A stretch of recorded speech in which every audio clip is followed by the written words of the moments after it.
That's not worked out very well, has it? No wonder no one was watching. I'll just see if anyone comes back in a moment. We'll. It is what it is. I'll have to start again. It's all good. That's not worked out perfectly, has it? We'll keep going anyway.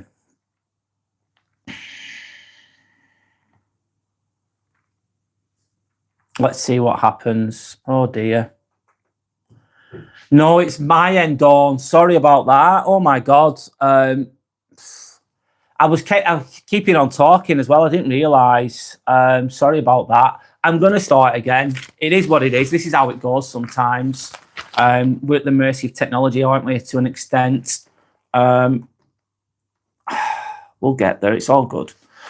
I'm going to start again. Let's start again. Fuck it. Keep going. So the title is They Drain You Without You Knowing, Spotting Emotional Vampires. Of course, I've said these things. Have you ever left a conversation feeling completely drained? Like your soul's been running a marathon. You might have just met an emotional vampire. Dawn, yeah, technology is great when it's working. Thanks for coming back, by the way. Sorry about that.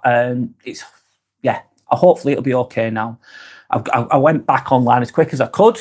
So yeah, I read this book, Emotional Vampires, dealing with people who drain you dry. It was a good book for me at the time. It might be a bit dated now, but I think it's a really good book to understand things from a basic level. Straightforward. It's very straightforward, the book. It's good to understand things, especially, and it helped me back then when I was younger, because I didn't know about all these things then. I knew nothing, and I was around a lot of toxic people, and it helped me to understand them. It helped me to really fucking helped me to come away from what I was coming away from. It helped me to understand people, the psychology behind the reasons why people did things, and also to understand myself as well. And it really was pivotal in me moving away from all these fucking bad, toxic people. It made me stronger. This book, I didn't actually quite realise it until a few weeks ago how much influence it had on me, which was really good. I read it a few times at the time. Obviously, this is about nearly 20 years ago now when I read it, but it's really good. So let's talk about the histrionic vampire.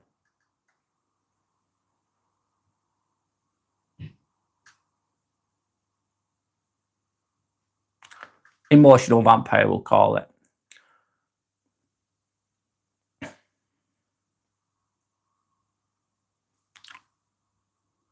Here we go. The histrionic emotional vampire.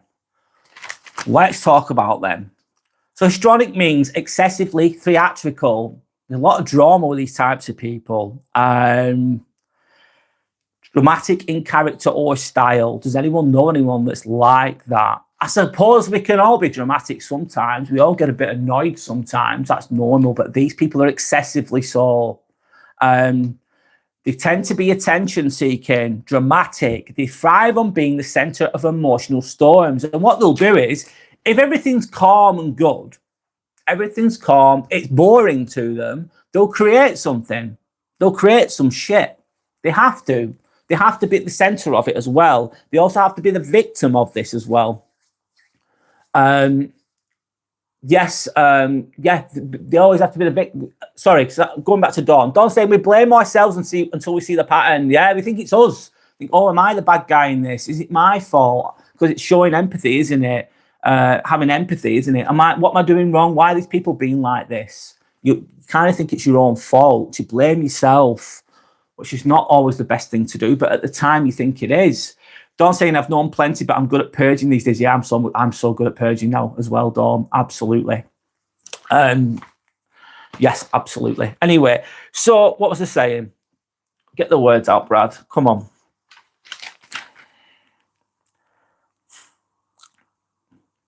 Yeah, so basically, imagine you've got these three types of people. You've got what? Let's go with a triad. I forgot what there's a triad. Okay, what's the triad?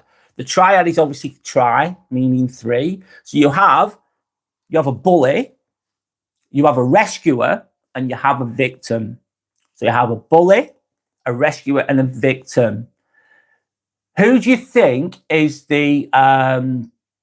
Who do you actually think is the most? Who's the one that's doing the most manipulative? Who's the manipulative one of those three? Who do you think it is?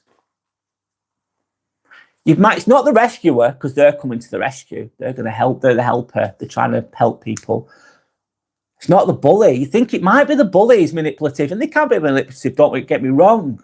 But in that triad, from what I'm on about, it's the fucking victim that's a manipulative one sometimes.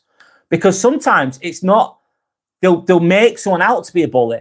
Some people do bully, don't get me wrong. That's a different conversation. But sometimes the victim will need a bad guy. So they'll create a bad guy. So that bad guy could be you. It could be me. And they'll create a narrative where they were the victim of a situation, where they were hard done by.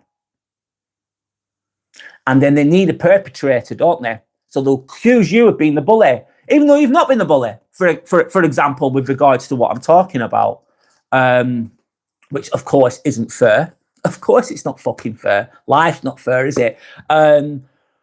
What's they trying to say with this? Yeah, so they'll prod and poke you. They'll be an asshole with you. The victim will prod, they'll nip. They'll prod, they'll poke, they'll make snide comments, they'll keep going, they'll keep fucking going. This is what the victim can do sometimes within this situation. If they are manipulative, if they are a histrionic vampire, they're going to create this drama, but they're not going to take any responsibility for it. And they're going to prod and poke until the person reacts, and then they'll play victim. Oh, he told me off. Oh, he had a go at me. He's horrible, him. He can't even take a joke. What the fuck's wrong with him? They play victim. They don't take responsibility, and they create you out to be this monster, to be this bully sometimes. And then the rescuer comes, because the rescuer doesn't know the situation, can listen to them potentially and think, oh yeah, oh, are you okay? You're crying in the corner there, even though it's a mess you've already created. And then they'll think the bully's the bad guy in this situation, in this scenario, let's say. Anyway, I'm going to go to the comments, giving a few examples of how a victim in some situations can behave with regards to what I'm saying. I'm not on about other situations where someone is genuinely a bully and they're nasty as fuck and there's a victim in that situation. That's different. That is totally different. I'm not saying that particular thing. I'm on about this histrionic, emotional victim type of vampire. They create drama. They create problems. They're a pain in the fucking ass. Bipolar disorder kind of thinking. Anyway, I'm starting to warm up now, thanks. Sorry, it takes me a while to warm up, to get talking. Dino saying, you're an egg. Hi. Yes, I have an egg-shaped head. I've got a bald head, Dino. How are you? Hope you're okay. Sandra's saying, they're usually self-absorbed. Yeah. It's all about me. Yeah. Types emotionally manipulate situations. Yes. They have to keep it going, though. They like this. And if they're a centre of attention and they've got people coming to them and go, oh, you okay? Feeling sorry for them. They love that shit. They love that shit. These type of people. You're saying your mum's great at this. Wow. That must be difficult, Sandra. Burger. Hello to Burger. Hey, this is YouTube's representative. This live stream is against policy and breaking the rules. I request you stop. Never underestimate the power of suggestion, Burger. But don't insult my intelligence. That's silly. Good try, though, Burger. Good try, but not the best, really, if I'm honest with you. Never underestimate the power of suggestion, Burger. That's what you're going with. Try it on another stream, maybe, if that's what you're into, what makes you feel better about your life. But it's not going to work with me. See you in a bit. But Burger's obviously a troll. But I'm not going to give any.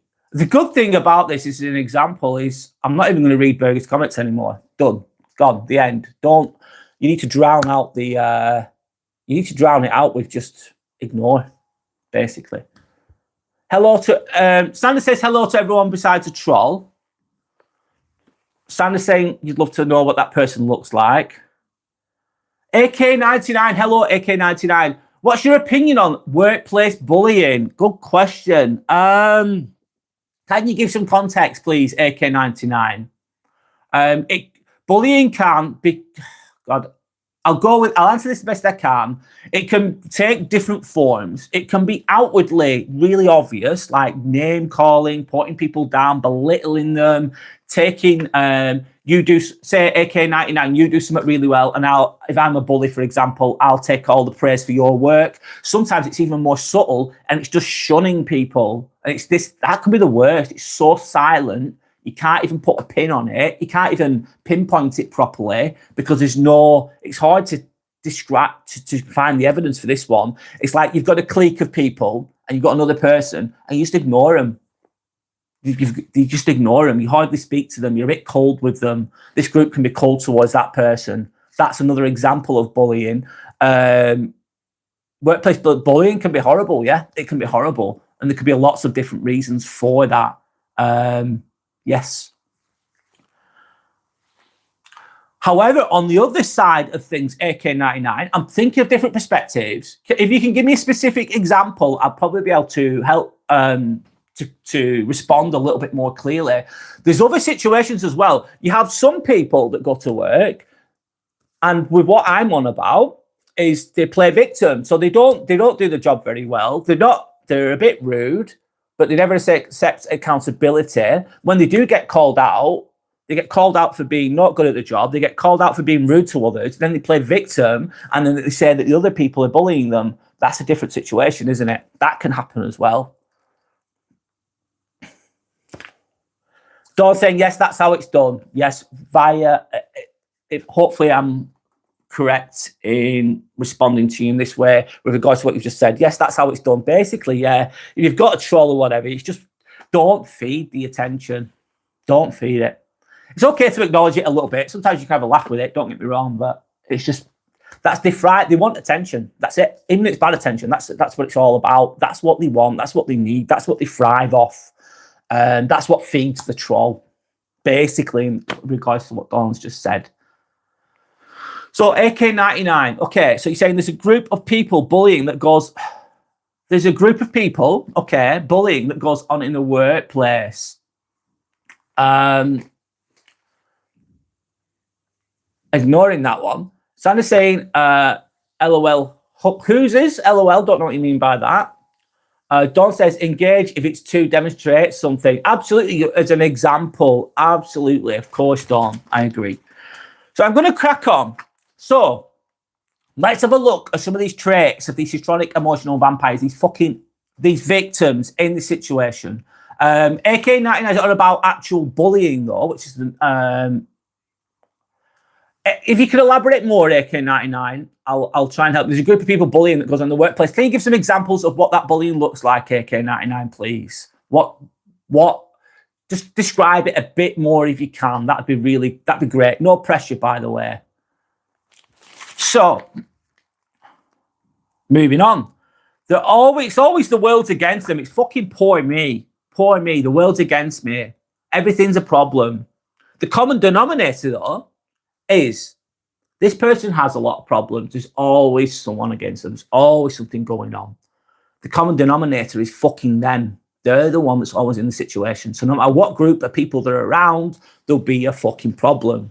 The world's against them. Sometimes the world owes them. They feel like the world owes them everything sometimes. It's, yeah, that kind of person. I'll move on. Conversations are one-sided. It's a fucking pity party. They use people as a sounding board. It's just all a pity party. It's all woe is me. Everyone's against me. I'm not the bad guy. I'm the victim in this situation, let's say.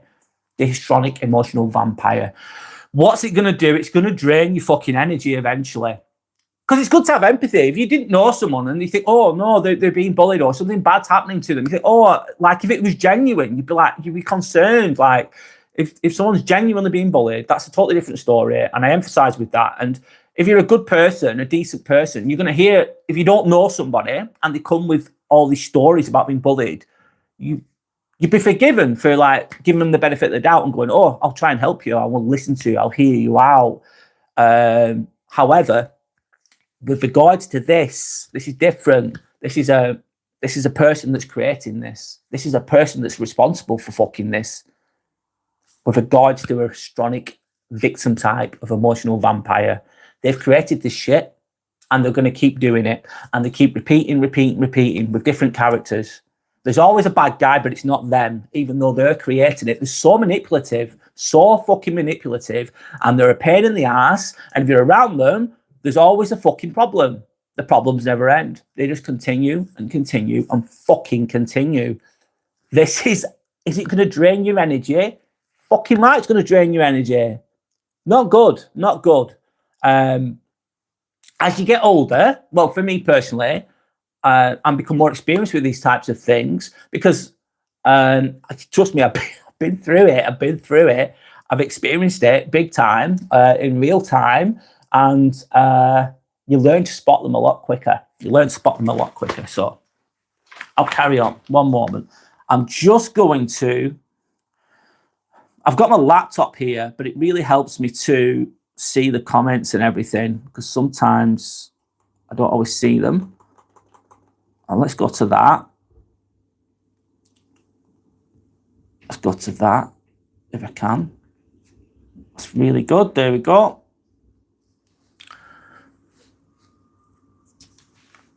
Okay, let's keep going. So, another one is these people, histrionic emotional vampires, victims, they don't want a fucking solution. Do they fuck? They don't want a solution. They just want sympathy on repeat. They just want sympathy. And also, it's imagine a fucking big barrel. You've got a big barrel and you're pouring water into it. And let's imagine that the water is sympathy. You're pouring sympathy into this barrel, but the barrel, obviously a normal barrel would fill up with water, but it's got holes in the bottom. It's got a shitload of holes in the bottom. So no matter how much sympathy you pour into these people, how much of your energy and your fucking time, your precious energy, your precious time that you pour into these people, it's pissing out the bottom. It's pissing out the bottom.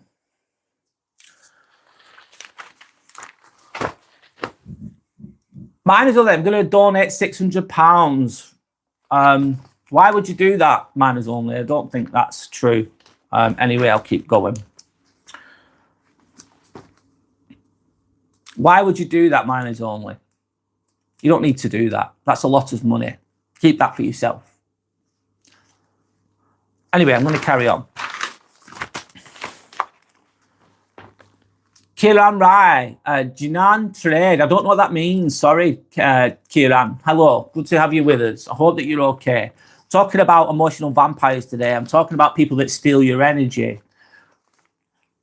Also, another one is another trait of these people. There's always a new disaster. There's always some shit going on. It's continues all the bloody time. It's frustrating, of course. Dawn saying, Brad, I was going to mention the super chat thing. I saw it on another live. Dawn, the reality is, right, I'm not there yet. I'm not fucking there yet. I have buy me a coffee on my thingy, which people could donate to if they wanted to, of course, but I don't expect anything.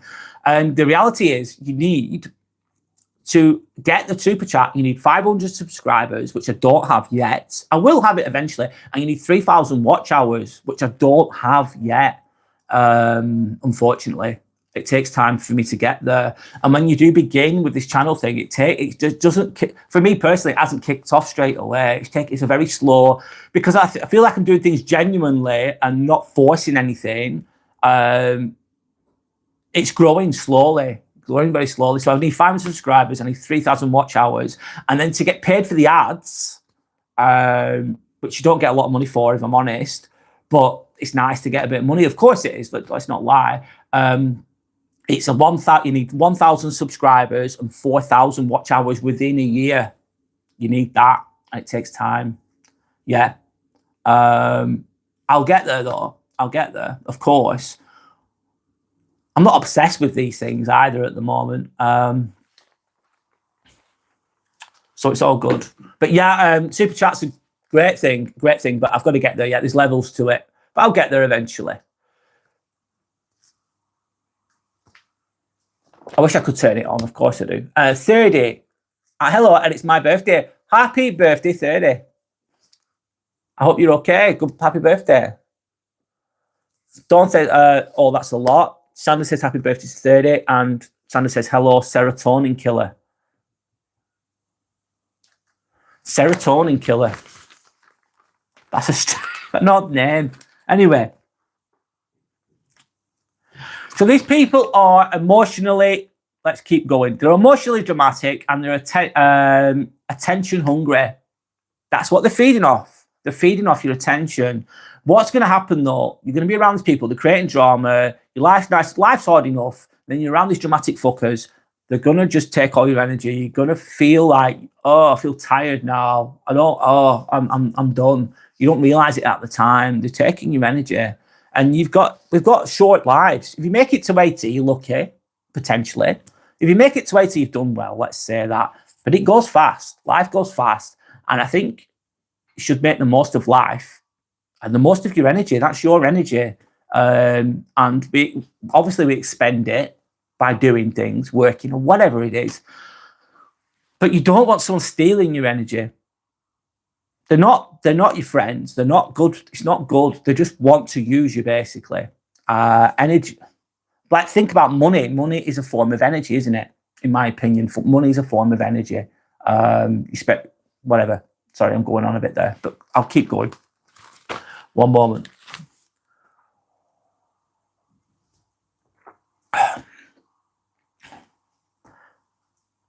So, every minor event becomes a ground performance. It's like, here we go again. Dramatic person's back. Here we go again. Sometimes I think they're addicted to the adrenaline as well. What do you think I mean by that? It's like they can't be still. They can't be calm. They hate it. They fucking hate the calm. They find it boring.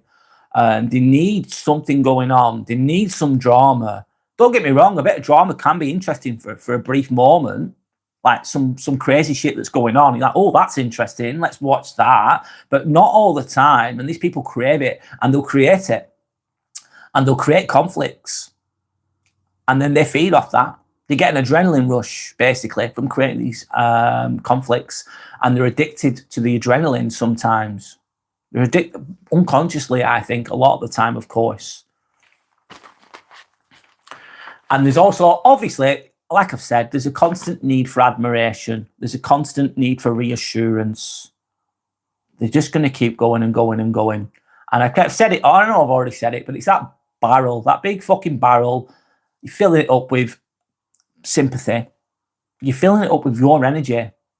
And then it's just pissing out the bottom because there's holes in it. That's what they are. That's an emotional vampire, really. That's what keeps going on and on, keeps repeating. Okay, I'll move on. These are the traits, by the way. They may use charm or seduction to stay in control.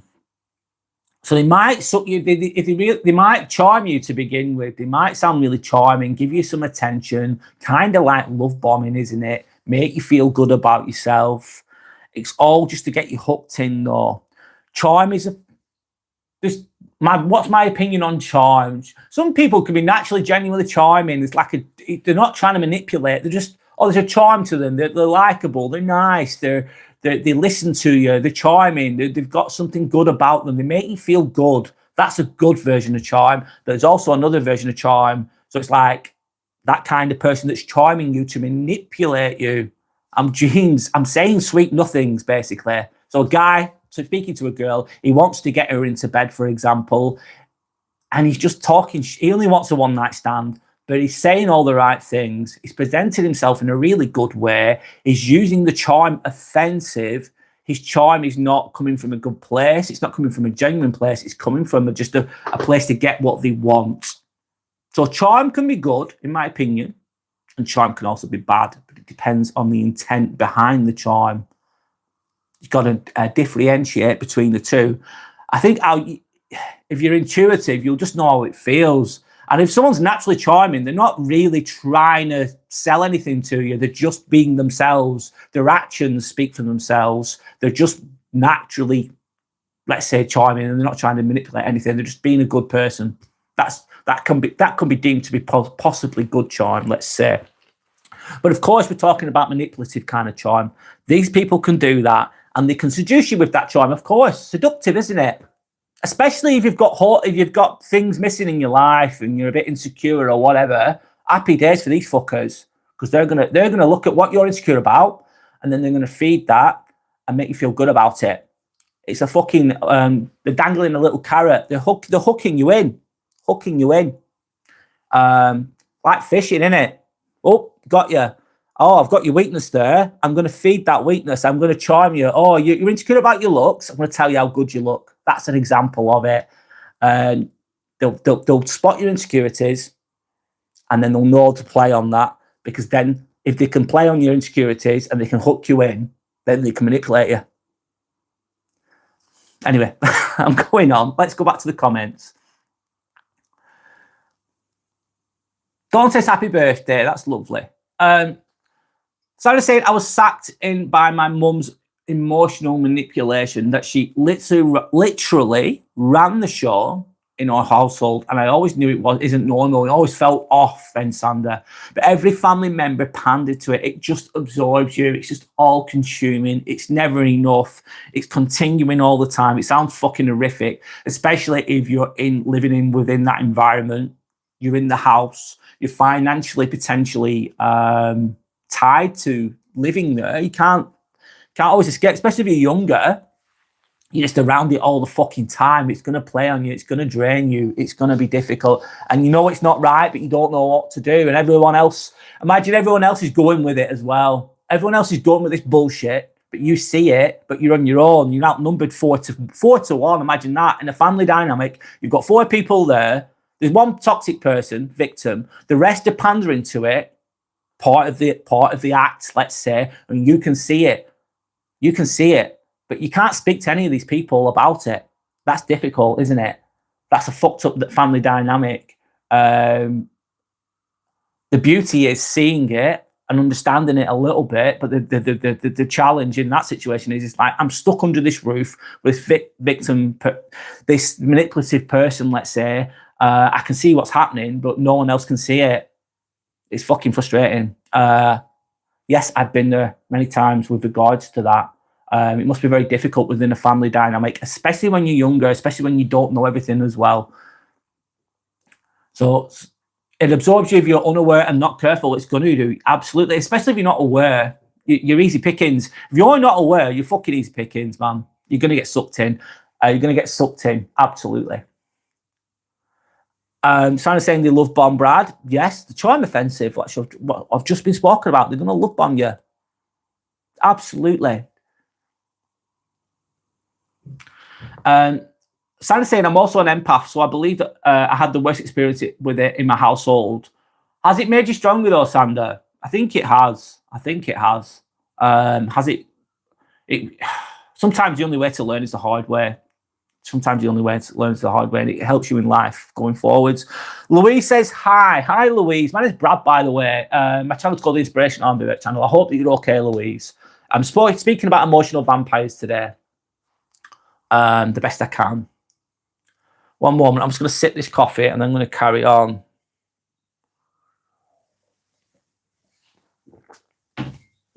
Excuse me, sorry.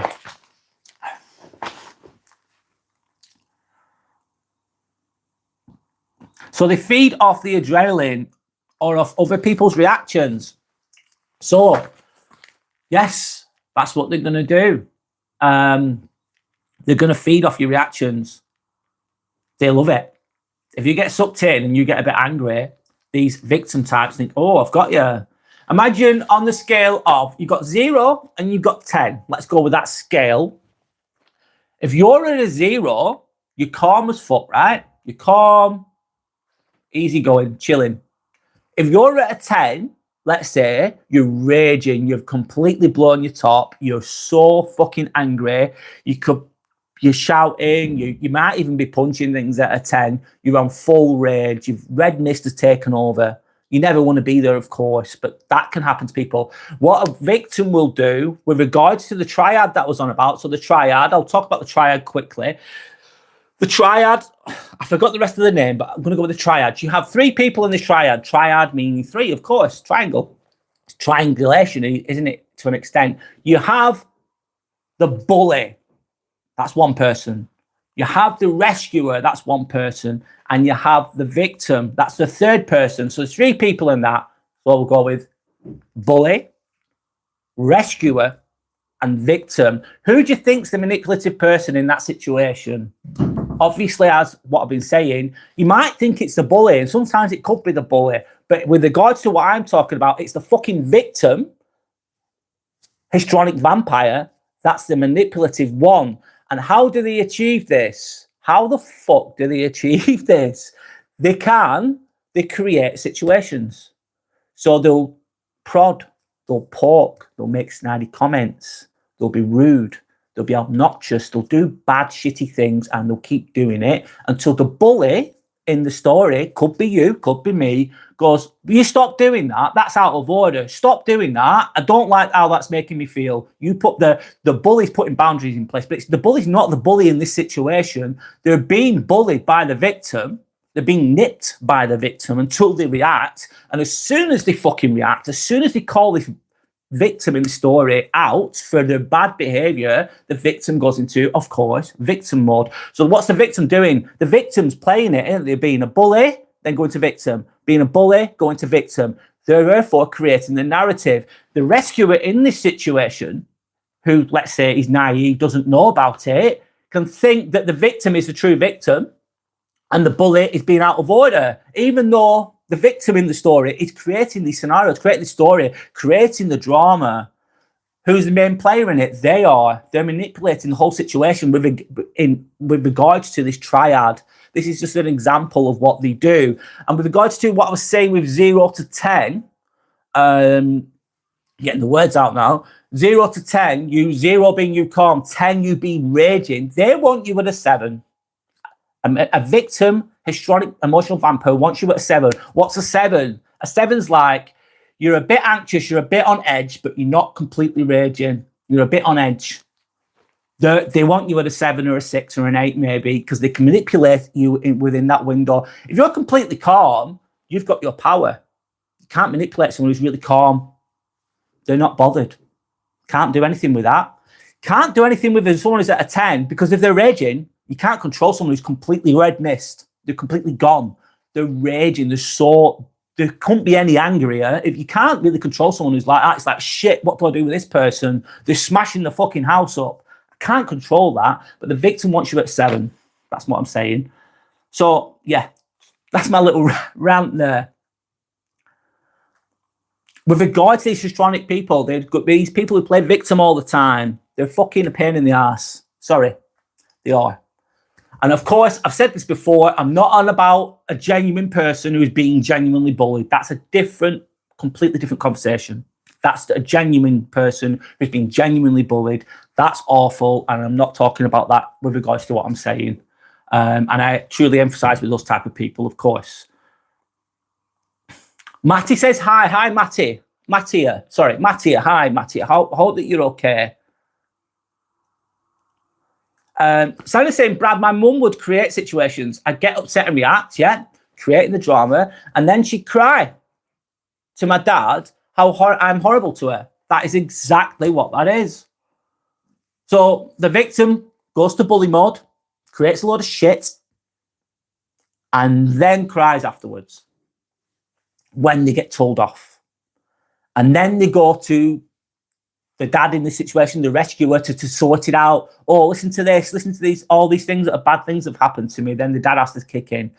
Potentially the rescuer comes in to help. Anyway.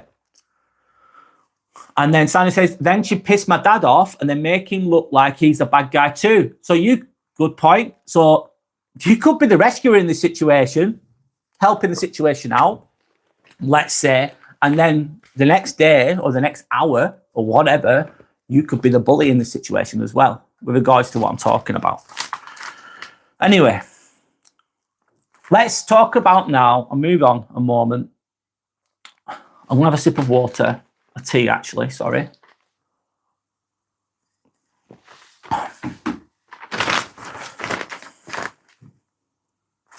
How they drain you. How do they drain you? How do they drain you? So you become their audience or you become their rescuer. If they've got someone who's very sympathetic on the, believe in their narrative, believe in their story, if you're they will drain you, because they'll always go to you. They'll always keep coming back. They'll always complain to you. They'll always play the victim. They'll always just use you as a sounding board. They just want more sympathy. It's never enough. Give me all that sympathy. Give me all that sympathy. This is what her histrionic emotional vampire can do. The victim on steroids type of person, and they're just draining your energy and all your time, taking all your energy. And it's also, what else? How else do they drain? It's an emotional roller coaster, isn't it? It consumes your peace and your time. It's up and down, problem. Life's fucking hard enough. It really is. Let's be real. Life's hard enough. And you don't want these type of people in your life, because they're just going to keep creating shit, and it's going to keep coming. Not good, is it? Of course.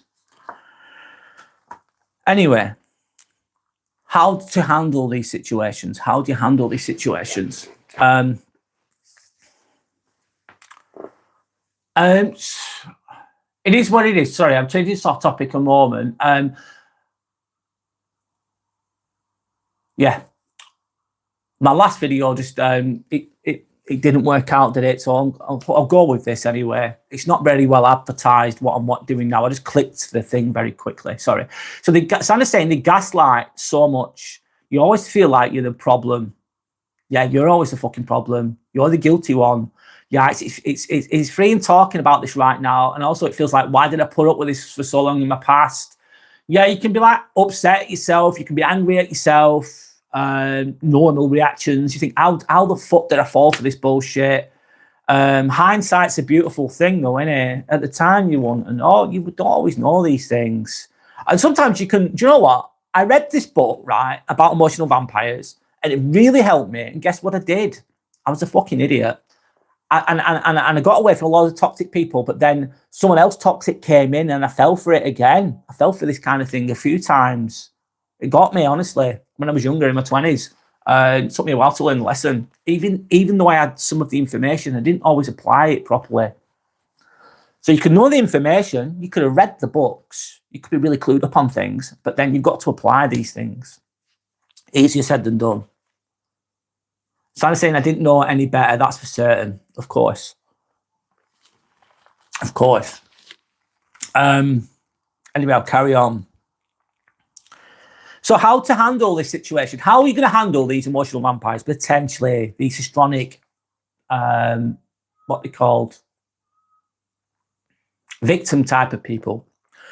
Can we all be this person as well? Please don't be too hard on yourselves, by the way. If you're thinking, oh shit, I've done that before. Oh shit, I'm not perfect. That's okay. You're human. It's okay. We all have. Everyone's shit stinks sometimes, is what I've got to say. Nobody's fucking perfect. We all have a bit of an emotional vampire in us, in our behaviors at times. At times. But it doesn't mean you're truly one of these types of people. But if you're a decent person, you go, oh, I don't feel good about doing that. That makes me feel bad. I feel bad about doing that. That's a good sign. That shows you're reflecting on your behavior. We all mess up sometimes. So please, if you see any of these traits yourself, some of them, try not to be too hard on yourself, please. That's what I'm trying to say. So how to handle, like with regards to the bloody trolls, don't reward drama with attention. So if a troll comes on here, they're going to say rude things. And if we start reading it out and we start discussing it, they've sucked us in, basically. They've sucked us in, for example. But you don't reward the drama with attention. You just don't. If you know what's coming, oh, here's another scenario, they've created some more bullshit, you just ignore it. You ignore it. That's the power. Easier said than done sometimes, of course. You stay calm and grounded when they, you stay calm and grounded when they spiral. So when they start kicking off, when they start playing up, it's like a toddler, isn't it, really? It's like an emotionally immature person who's throwing a kind of tantrum. It's like a tantrum, isn't it, really? It's like a toddler kind of behavior almost. Like a fucking 2-year-old kicking off. Toddler type of bullshit. It's immature, emotionally immature behavior. These people can be 50 years old, 60 years old. Any year old, any year. These are adults, but they're not emotionally. They're just fucking great. They're emotionally massively underdeveloped. A lot of these types of people, and it's just like a toddler throwing the toys out the pram, basically. So it's staying grounded, seeing it for what it is, and staying calm. Easier said than done. If it's in the workplace, it's probably easier. If it's around someone that if it's around people that you don't have to be around that much, it's easier, of course. So Dawn's then saying, any acknowledgement or emotion feeds them, even if you think you're putting them down. They got what they wanted, yeah. They've got an emotional reaction out of you, yeah. And sometimes it's okay to be easier on yourself with regards to what Dawn's just said. So, like someone says something and you get them back and you react back. And maybe you've messed up a little bit, let's be honest, but it's okay. It's okay. But it's just being kind to yourself, thinking, oh shit, I've bitten there. I'm going to stop. It's knowing, stopping yourself as well, but not being hard on yourself when you do get sucked in a little bit. So I'm going to read that again. Any acknowledgement or emotion feeds them, even if you think you're putting them down. They got what they wanted. They got the attention. Just any attention's good. Even if you're putting them down and you're saying some really good things, sometimes they love it. They've got attention, especially with regards to trolls in this situation. You can learn quite a bit from trolls, actually. It's good for the topic, let's say. Yeah, but thanks for that, Dawn. Absolutely.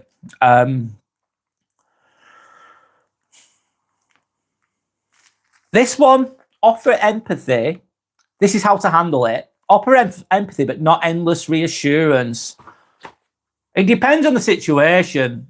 It's good to offer empathy to people sometimes. But my opinion is as well, if someone's got a problem, right, they've got a problem, and you hear them out, I'll have empathy towards it. But then they just keep going on about the fucking same problem. My empathy is I'm going to cut the empathy off. I'm going to think, what are you doing to change it? Don't talk to me about this shit. What are you doing to change it? What are you going to do about it? And if they don't do anything about it, and then they keep going on about it, it's like, you're not doing anything about it. So I've given you my reassurance. I've given you my empathy. I can't give you any more. You need to personally take responsibility to change those things. And some of these people won't. They just keep going and going and going. Anyway, so we'll move on. I'm having a sip of tea. I'm a little bit, sorry, I'm just having a little, right, that's that bit done. My first video didn't work out, and it had like description on it and everything. I had a really good thumbnail, and I've had to use a very quick thumbnail for this one. I'm being a perfectionist here. And yes, but it is what it is. Sorry about that. So anyway, it is what it is. So Dawn's then saying, offering empathy when you see a red flag, but stay neutral. That's the power in it. Not feeling too aggrieved by it. So you're offering empathy when you see a red flag, but staying neutral. Yes. Don't join in talking about another person. Don't add fuel to the fire. Don't get too invested.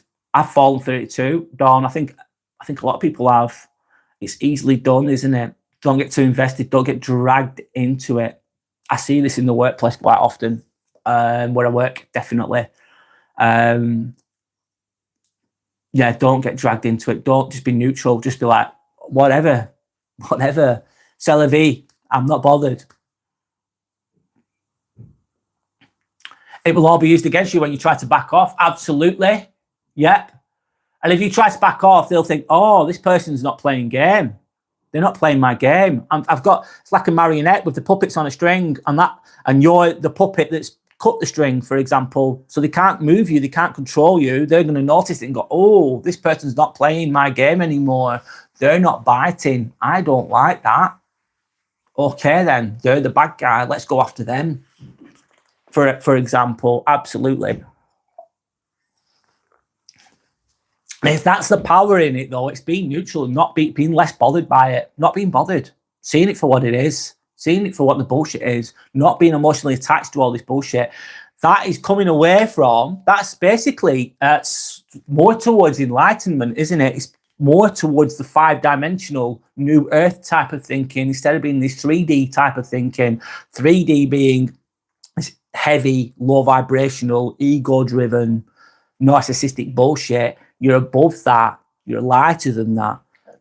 You're ascending with regards to that if you become neutral to this shit. I think that's what life's about anyway, to an extent. One moment. I'm going to talk about antisocial vampires now.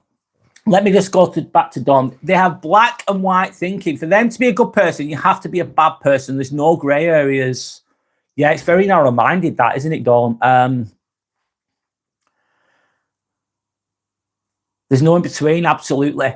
There's no in-between. Is the fuck? Because everyone, well, we could all be, I've heard this quote before, I'm sure you've seen it. Everyone's a bad guy in someone's story. I definitely am a bad guy in other people's story. Definitely. Especially in relation to what a few things that went on last week with regards to some colleagues that were sniping at me. They won't like me now because I put boundaries in place, and I'll be the bad guy. It's all good though. I'm cool with it. It's fine. I'm neutral to that. Yeah, there's no grey areas. They don't look at the good, really. Yeah, sorry. Yeah, black or white. Yeah, done, well done, yeah. I had somebody sniping at me. I was in a theatre. I was scrubbed. It was a very difficult case. Trust me. I had a table, and then we kept we were trying to get the metal work out, and it was really, really challenging. And I had to we didn't have the correct instruments. We didn't have one of the instruments was broken, which is essential to getting the screw out. A broken screw set, basically, which we don't have a lot of. And I had loads. It was difficult anyway, but I got through it, and I had a person sniping at me. Oh, look at Brad, he's getting annoyed. Oh, look at Brad, he's this. And then they did it 3 times, and I called them out on it, and they didn't like it. They really didn't like it. And then they started to talk to all the people in the room saying, oh, what's he? Why is he? He's took that personally. He's took that personally. They didn't like what I did. I called them out, mate. Trust me, I called them out. And then I said my bit. I went from nice person, genuinely nice person, to assertive but showing annoyance. But I just had a little burst. But I was professional. But it was enough, and they were talking to everyone in the room about me, and I just stayed calm and quiet and shut up. And then later, when I was only joking, and I went, I didn't get the joke. I didn't get it. I don't understand. And then I didn't say anything else. And then they continued to talk to other people in the room. And I thought, you know what? I'm still not reacting. I'm still going to do my job. This is where you show your strength. This is where you show your calm. Like, I've called you out on your bullshit. I put the boundary in place. Now you're flapping because they don't want to take responsibility. They don't want to take responsibility. There's none. They don't. So they try to get other people to get on their story to agree with them, basically, because there's zero accountability. Will I be liked by that person? Will I fuck? Will they come back for more? Maybe they'll come back for more, but I doubt they will. They won't. They don't want me. They don't. And sometimes people take kindness for a weakness. I'm really chilled, really laid back, me. I'm chilled. And I don't mind a joke at all. I'll laugh and I'll be a dick. I'll joke. It's all good. But I can tell the difference between someone who's joking and someone who's been a snidey put down, snidey comments. It's not a joke. It's just an excuse to be rude. Sounds like a narcissist, Brad. Yep. It is. Will they come back for more? They don't want. A narcissist doesn't want to be around me. Don't want to be around me. I'm not going to make them feel very comfortable. On a positive, sometimes you just need a little burst, though. You don't want to go on too much because they're going to keep their ego so powerful and strong and toxic. They're going to keep going. Just a short burst, then shut up. Still, neutral, calm. That's where the power is. It's not always. It's easier said than done, of course. Sometimes.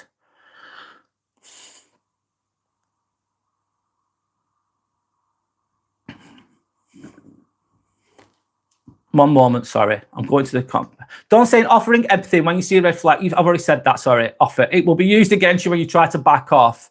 Yeah, then they attack if you have given them anything. They'll use anything they can against you.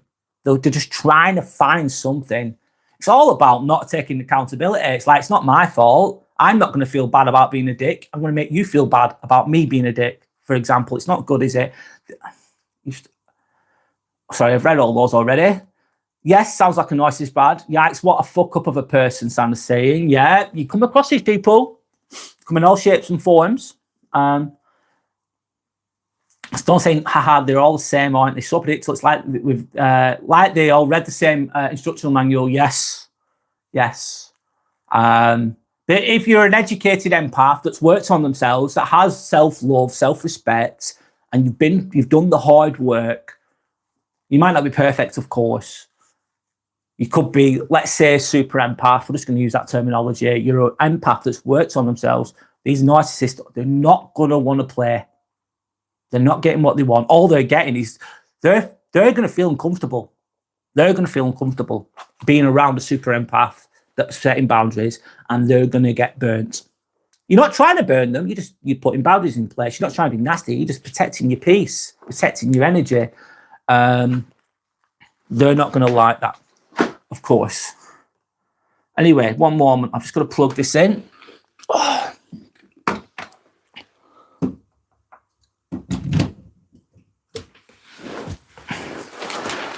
Let's move on. So it's enough about the victim histrionic type. Moving on to, one moment, at the antisocial vampires.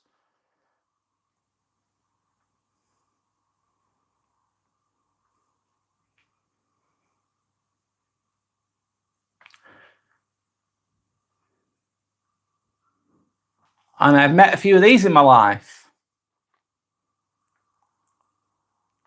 Some of these people have positive traits as well. That's what gives them the charm, of course. So these are also known as the rebels, the risk takers, or the charmers, okay? The traits of the antisocial vampire. Let's go with it. They're charismatic, they're fun, they're impulsive, or charmers, basically. They're often the life and soul of the party. I've had friends like this. I tell you, one of my friends who's not with us anymore, who took his own life, respect to him because he had a lot of positive traits as well. He really, really did. He really, really did. He would maybe fall into some of this, if I'm completely honest. He would light up the room. He was funny as hell. He was a joy. He was so funny. He wasn't all a bad person at all, which makes it more difficult. They're so charming. They're so funny. He's often his life at the party, lighting up the room, making everyone laugh. Everyone felt good around this person, for example. But they live for excitement. They need constant life and adventure, which it is for all of us. But they're living for the excitement and immediate gratification. They have to keep doing this all the time. It's like, let's say you meet a person, woman meets man, let's say. Woman sees this type of person and he's so exciting, so fun, so full of life. Too good to be true, of course. He looks like a fucking Ferrari. You think, oh, wow, this one's shiny, it's glittery, it's really shiny. This person's brimming. They're fucking amazing. They're sparkly. They're great. Oh, my God, they're so good. And it appears like a Ferrari. However, the engine's not good. It's not a Ferrari fucking engine. It's like a old Ford Fiesta engine that's braking all the time. It's fucked. It's fucked, but it looks like a Ferrari. It looks like a Ferrari. This person looks like a Ferrari. But underneath the bonnet, it's a rundown, shitty engine that's not going to get you very far. It's going to break down. It's going to disappoint you. There's no stability. Basically, what are the other traits of these type of people? So disregard rules. They disregard boundaries or consequences. They just do things. They're in it to win it. They don't give a fuck. They're just in it for the win. They're just in it for the thrill. They don't care. They take risk-taking behaviours. They do silly things. It's exciting. It's fun. It's crazy. This is what that type of person can be. These antisocial type of emotional vampires. Short term, they can be fun. If you're on a night out, you want a night out, and you're just having one night out, having drinks, these people could be very entertaining and really funny and great to be around. But you're only going to really Short bursts of them. Short bursts of them. Because if you're around too much, they're going to create chaos. They're going to create chaos. And what a lot of people do, let's say, what I was on about before, what a lot of women, some women will do this. They love these types of people, but they want the excitement, they want all that, but they want the stability as well. And they're expecting these types of people to be that. They're expecting these types of people to be that. And they're very shiny, they're very glittery, they're very charismatic. But obviously they're toxic. Obviously there's no stability. There's too much craziness. When you need them to be accountable, when you need them to be sensible, when you need them to pay the bills, you know what I mean? You need them to keep a steady job. Not going to keep a steady job. Not going to pay for the food bills. Just in it to win it. In for the thrill. In for the session. And some women can end up with guys like this. Like I said before, it's a Ferrari. It appears to be a Ferrari. The outer shell is a Ferrari, but the inside is a fucking shitty Ford Fiesta engine that's fucked. And they're expecting them to be this glittery, amazing person and have that. They're expecting that. They want that. Of course, it sounds too good to be true because it fucking is. And they get disappointed. They get disappointed. That's just an example of this. Women, this can work both ways, of course. Women could be potentially be like this. I find my example is when guys are like this because I've known people like this. They're great for a night out, though. They're great for a short term. Short term, you'll have a great night out with this person or a weekend out with this person. They'll keep you laughing. They'll keep you entertained. It's like the lovable rogue, isn't it? The lovable rogue kind of person. They can be manipulative, though. Take what they want, then disappear. Yeah. They're just going to take what they want, and then they're on to the next person. They're going to cost you, they could cost you a lot of money. Cost you a lot of money. Cost you a lot of time. And then once they think, oh, I've got everything out of this person, boring, I'm moving on to the next. And they just keep going from person to person. Sandra's saying they sound so dysfunctional to me. Yeah, it's dysfunctional, isn't it? It's not sustainable. God, I almost feel bad. I was talking about a person I used to know. Sorry. Bless him. Sorry. I'll be honest, though. I'm going to be honest. I thought to myself when I was around this person, I thought, I can't live like this. I can't live like this person. It's just, he always seemed to land on his feet. And I thought, I can't live like this person. I can't keep up with this person. It's too much. It was too crazy. Too crazy. Yeah, that type of thing. Anyway, I'll move on. So how are they going to drain you? How are they going to drain you? You're going to get caught in their chaos. You're going to get caught up in the chaos, the drama, the broken promises, or the reckless behavior. They're just going to, yeah, I'll pay you back next week, mate. I'll pay you back next week as an example. Oh, can you lend me 100 quid? Don't worry, I've got some money coming in next week. I'm like, okay, 100 quid. Make sure you give me it back next week. Yeah, I will. I'll give it you next week. Next week comes. Have you got that money? You owe me £100. No, I can't give it you now. I'll sort it out next week. So they can borrow money off you and not really give it you back. That type of fucking shit. Broken promises. Reckless behaviour as well. It's like, what have you just done? Like, they'll just buy loads of drugs. They'll maybe buy loads of drinks. They'll act crazily. They'll maybe smash things up. They'll make silly decisions just for the thrill of the moment.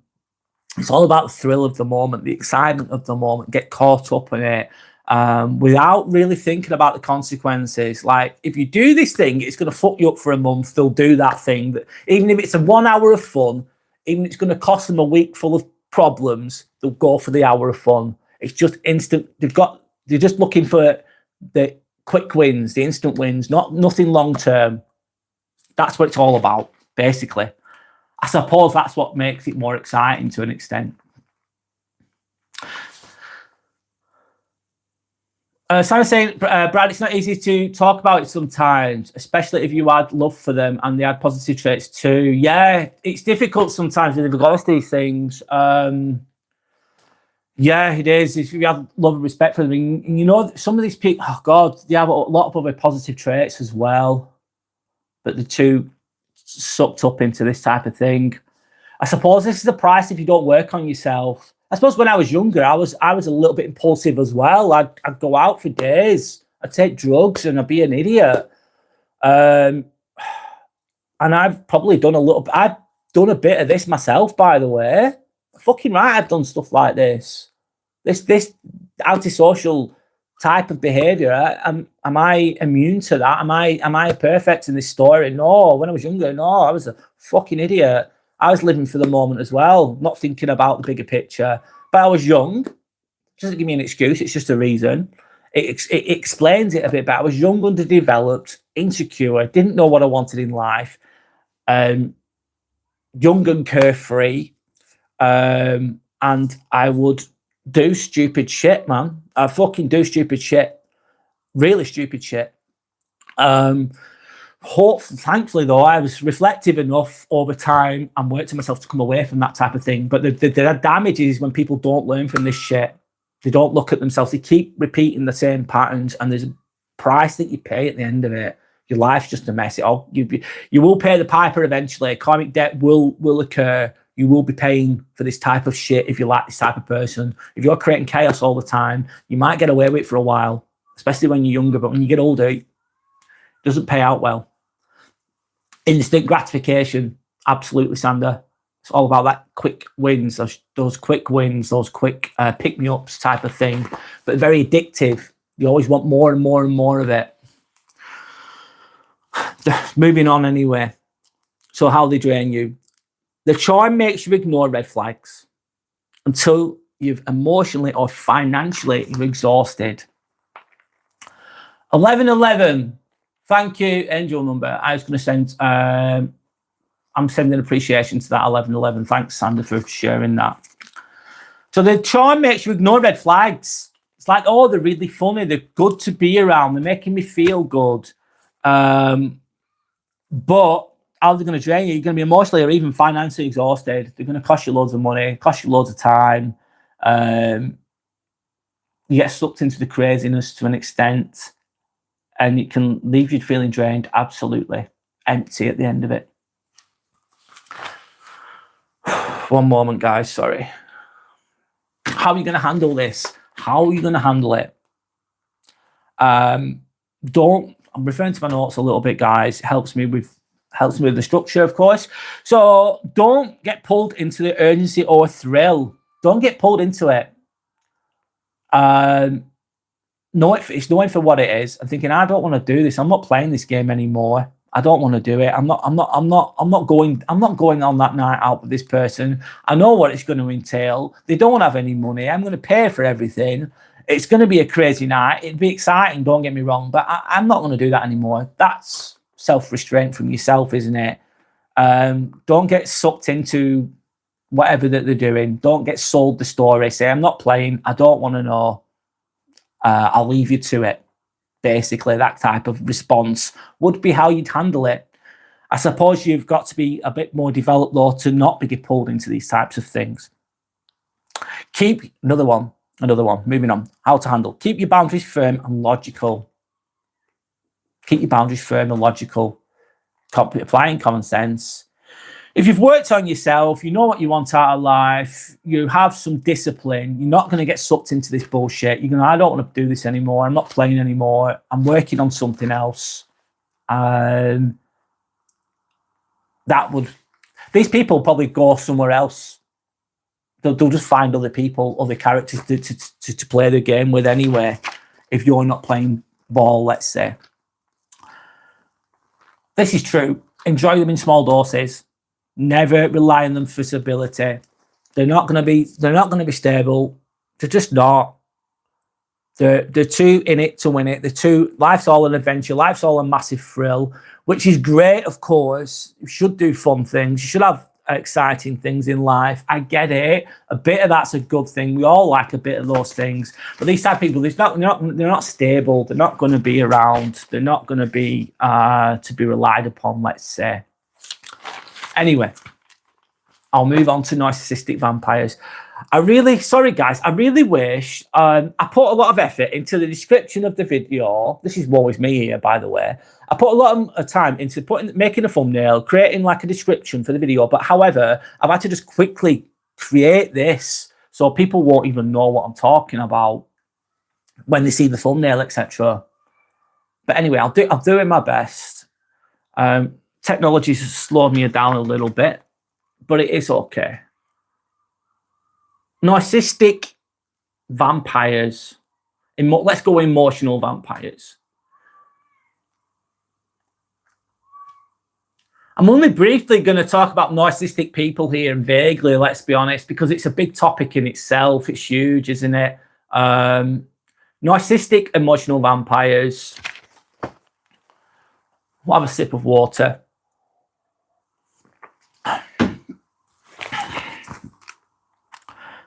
Also known as the ego feeders. Yeah. What are the traits of those narcissistic people? We all have a bit of narcissism in ourselves. Is it healthy narcissism or is it toxic narcissism? Another topic in itself. What are the traits? Anyway, they crave admiration and control. They want admiration. They want approval. They want to control everything, don't they? Of course they fucking do. How do they achieve these things? They can love bomb. They can just manipulate. There's lots of different ways that narcissistic people can portray themselves, of course. I'll move on anyway. They believe that they're superior or special. They're arrogant as fuck, basically. They're self-entitled, arrogant fucks. A narcissistic, emotional vampire, a narcissistic person, let's say, they overstep boundaries. They'll, even though they don't know you, they'll put you down. It's like so egotistical, so arrogant. It's like, you don't even know me. You're in my house and you're fucking putting me down. So self-entitled. They think they're better. They have a superiority complex type of thing. They think they're fucking better than everyone. The same rules don't apply to them. They can be arseholes all day long. If you do one little thing wrong, even if you've done nothing wrong, they'll find something. You're terrible, but they can do what the fuck they want whenever they want. This is narcissistic type of behavior. It's fucking gonna drain you, isn't it? Of course it is. There's a lot of people like that in the world, unfortunately. They lack genuine empathy. Others are tools this a tool. You're just to be used. That's all you are. You're just the person that they're going to use, basically. And it's all about the validation. Yeah, and they'll how do they seek that validation? Let's see. How do they seek it? They're going to do it on the back of you sometimes. If they can get validation of you praising them, oh, you're amazing, oh, well done, oh, thank you, you're so good, that's validation from them. They'll take that all day long. However, if they're not getting it in that way, if they're not getting compliments, if they're not getting thank yous or whatever it is, what they'll do is they'll go, right, I'm not getting it that way, but I don't give a fuck because I'm narcissistic, for example. I'm going to start putting that person down. I'm going to start mocking that person. I'm going to start putting doubt into that person. Oh, you're not very good at that, are you? Oh, you made a mistake. Oh, you've spilt something. Oh, you've done this. Oh, you've done that. And then they're getting the validation via on the back of you then, potentially, aren't they? By putting you down, by turning you down. Of course, if you're around that type of behavior and you're not putting boundaries in place, that's going to be draining. They're sucking your energy. Vampires, hence the name vampires, emotional vampires with regards to this. They're also quick to blame you, aren't they? They're quick to blame and they're slow to reflect. Actually, not slow to reflect. They're not going to fucking reflect. They're not going to reflect. But they're going to blame you for everything. This person will blame you for everything. Absolutely. That's your fault. You made me feel like that. You did that wrong. Slow to reflect, I'd say they just will not self-reflect at all. No self-reflection. No looking at themselves going, oh, did I create that problem? Did I create that situation? They'll never do that. A truly narcissistic person will never, ever, ever, ever do that. There might be some cases when people work on themselves and they grow out of being narcissistic. However, from my experience, my understanding, correct me if you think I'm wrong, I don't think that's ever going to occur. Dawn's then saying, look what you made me do. Yeah. Look what the fuck you made me do. If I've just smashed the fucking house up, but look at what you've made me do. You did that. You didn't do what I wanted me to do. So I fucking smashed the house up, and that's now your fault. It's like everything's your fault. It's like, what the fuck? That's a great example. Thank you. It's awful. It's absolutely awful. And they're never going to be accountable. They're just not. Some people try to play the rescuer. They think, it's a diamond in the rough. They've got all this charm or whatever. I can change them. I can make them better. Like, no, mate, you ain't changing that shit. Maybe they could change themselves if they were self-reflective. But if they're never in the wrong, they don't admit they're wrong. They never fucking will. You can't change that. You can't do fuck all with that. Good luck. A lot of people try, and they're probably coming from a good place, which you could see as a good thing. But I don't think you can change these people. A person who's truly narcissistic, full on, good luck with that. That's them. That's them for life, in my opinion. Maybe I'm wrong. There could be 1% or 2% that come away from that. But I've never seen it. I've never fucking seen it. And I don't see how that could be changed. Not that I know everything. I could be wrong with that, but I think for 98% of the time, 99% of the time, truly narcissistic person is not going to truly change and become healthier and a better person. They're going to continue with that bullshit. Like Dawn's just said, they turn every fucking situation, every single time. They're going to twist it to fuck. Anyway, go on. Dawn saying I have narcissistic fleas, okay? I'm constantly working on myself, but I was very quiet and got bullied a lot and thought, if I can just be more like the narcissist, I'll get respect and won't be bullied. Yeah, that's what can happen. If I take on some of these traits, it's going to stop it. I could see from a logical perspective why someone might think that. You're getting infected by them, aren't you, potentially? You could become the narcissist. That's what happens to some, let's say, young child can grow up in a toxic environment and then become like the parents, can't they? Like you're saying, narcissistic fleas, they could be infected by them and become the narcissist. That's what happens to a lot of people. And then it just continues, doesn't it? They become the person not the toxic person. A lot of people do that, don't they? Or if someone's a bully, they get bullied, become the bully. We all have a choice, though. We have a fucking choice.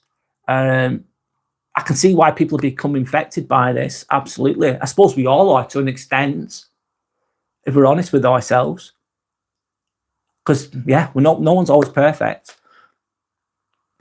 But I had too much of a conscience, Dawn is saying, to behave how they did. You had too much of a conscience. Yeah, you had too much about you. You had too much self-reflection. You didn't want to become like them. That's a sign of massive strength. That's a massive sign of growth. That's the hard road will take you home, basically. The hard road will take you home with regards to that. The easy route, Dawn, potentially is become the narcissist, isn't it? Become like them. Become the tyrant, which is not what you want to be, of course. That's a very positive thing that it's good to have that conscience and have that inner wisdom and strength to not be infected by these people. You don't want to become like this. I think it's sad if somebody does. And Sandra's saying, yeah, that's exactly what happened in my family. Some people become narcissistic from narcissistic parents. Yeah, they do. Also, I believe it's a form of self-protection. What, for the narcissist to become like that? Yeah, because they've got deep insecurities. They've been so hurt as a child. They've gone through shit, lack of love, lack of respect, lack of anything. And then they just develop an ego to protect that inner wounds, don't they? But that ego then can transform into this narcissistic personality, which will become negative. They're damaged beyond repair, basically. And then they just rely on this false sense of self to protect them in a way and how they behave in the world. I hope that I'm gauging what you're saying there, Sandra. That's what I think. That's what I've gauged from what you've just said anyway. Correct me if I'm wrong, of course, if I'm misinterpreting anything. How are you going to handle these people? Easier said than done, mate. Don't be pulled into earnings. Oh, sorry, I'm on the wrong bit. Sorry. I'm referring to my notes. I'll keep going. So they crave admiration and control. They believe they're superior or special. They lack genuine empathy. Others are tools for validation. They don't really give a fuck. They don't care. They're just using other people. They're quick to blame, slow to reflect. I've already said that. They turn every situation. I've already said that. Sorry, I lost my train of thought there for a moment. How do they drain you? I'm going to go back to the comments a moment. Dawn saying, some children will take on the personality disorder, but often the scapegoats will try to put on a bravado to protect themselves. So the scapegoat could be the person who's been... Sorry, I'm trying to interpret what you're saying. Sorry, Dawn. Forgive me, I'm not perfect either. I'm not perfect myself, should I say.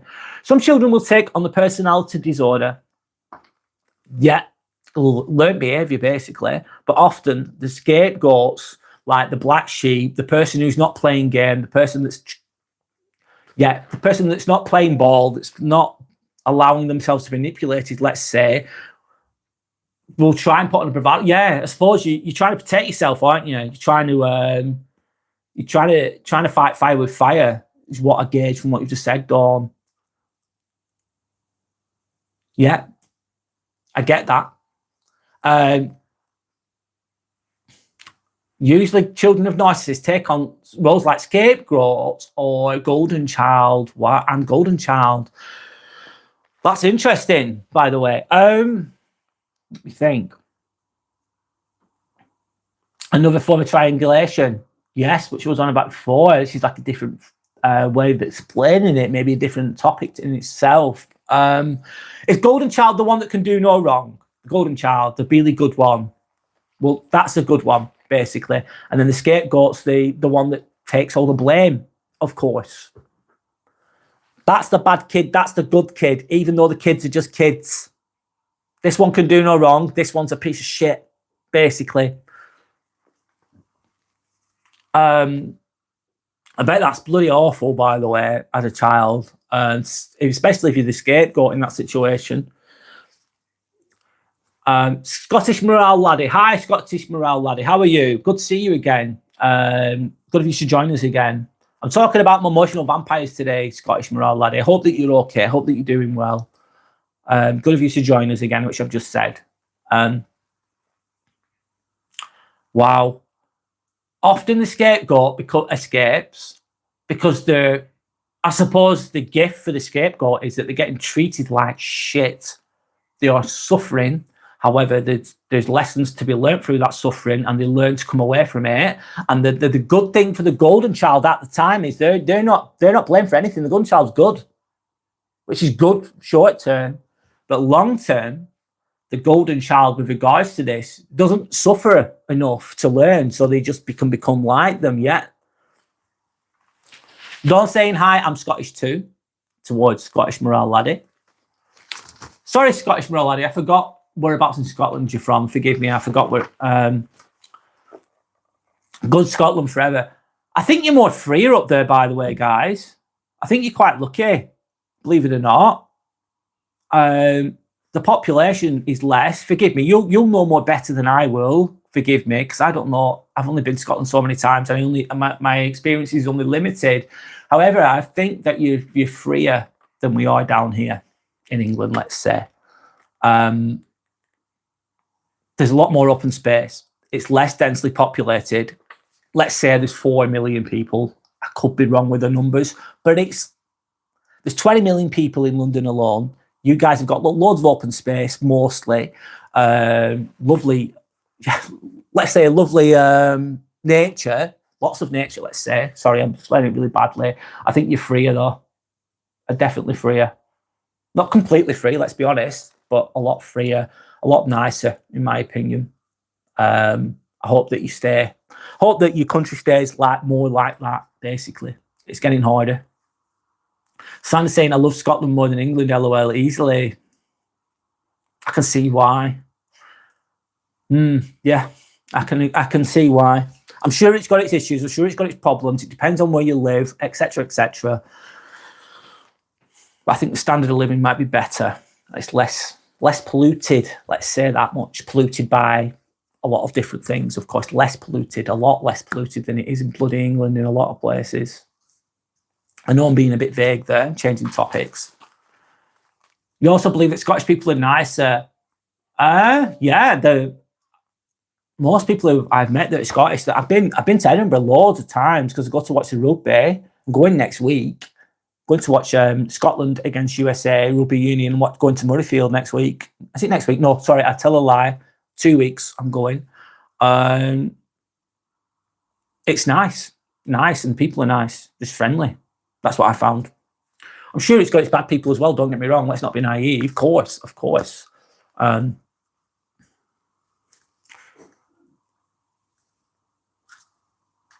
You love that. Dawn says, I love that we can camp almost anywhere. Yes. More free. It's good. It's lots of nature, lots of space. Nature as it is as well. Untouched a lot of the time. Sandra says, strong on. Dawn says, oh my God, come say hello. Sorry, Dawn, I don't think I'll be able to. I'm only going for 20. I'll be gone for 24 hours. I'm driving straight there, going straight to the game at Murrayfield, and then I'm going. Obviously, I'll be going out for a meal. Then I'll be at the hotel, and then I'll be going home the following morning. Sorry, I don't think. If I'm being honest, sorry, Dawn, I don't think I'll be able to. I'll be able to do that. I've got a small time frame that I'm going to be going there. I need to explore more of Scotland. No, I really do. I really, really do.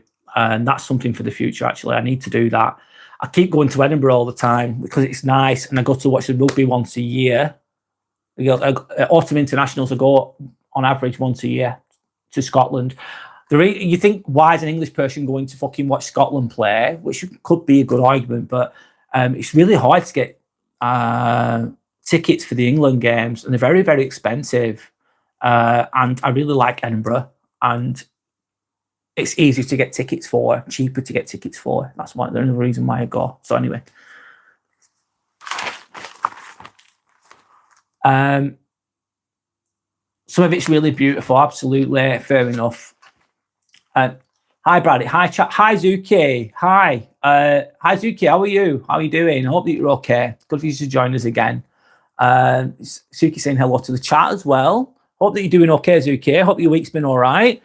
I'm talking about emotional vampires today. I've gone off topic a little bit, which is cool. Just going with the comments. I'm going to carry on speaking. Sorry. I'll go back to the comments in a moment. Thanks, Dawn, for saying come to say hello. That's very kind of you to say. But sorry, I want the time frame's too short. I'm sorry. Right. So, how do narcissistic vampires drain you? Conversations are always going to be revolving around them. They don't give a fuck about you. They don't care about you, these narcissistic people. They don't give a shit about you. You're just a sounding board. You're a tool to be used. You're not even it's almost like you're not referred to as a person or an equal or as a human. There's no respect there. There's no love there. It's all about them. They're going to speak at you. You're going to listen to them. You'll know when you're speaking to somebody. Obviously, sometimes we speak more, sometimes we speak less. But they might say, hi, how are you? And you go, oh, I'm good, thanks. And then that's just to hook you in. And then they'll just talk about themselves. They're not going to let you fucking get a moment in. As soon as you talk about yourself, they just twist it back on themselves again. They're never going to listen to you. They don't give a fuck what you think. They don't give a fuck how you feel. They have zero empathy for you. They just want to be listened to. They want to do the talking. They're just basically using you, and they're going to drain you. You're going to drain your energy. Your precious energy. Your energy is precious, man. Your time is precious. Of course it is. You've got to protect your energy. Protect your time and your energy. Of course, you're going to get you're going to get sucker punched here and there. You're going to get taken. Your guard's not always going to be up. Imagine if you don't know somebody. They can suck you in. You might trick me once. You might trick me twice, but you won't trick me the third time, ideally, kind of thinking with regards to that. but the conversation is always going to revolve around them. They're so self-absorbed, and you end up doubting your worth or feeling invisible. Like, they're going to take all the confidence out of the equation as well. I say this loads of times. Some people are radiators and some people are drains. A radiator will give you confidence. They'll make you feel good. They're just nice, genuine. They're good, warm people. Maybe natural healers kind of thing. They're just nice to be around. They don't even need to say anything, some people. They're just so nice. They're so genuine. They're so good. There's people like that in the world as well. However, a lot of people, like a narcissistic person, is more of a drain. They'll make you doubt yourself.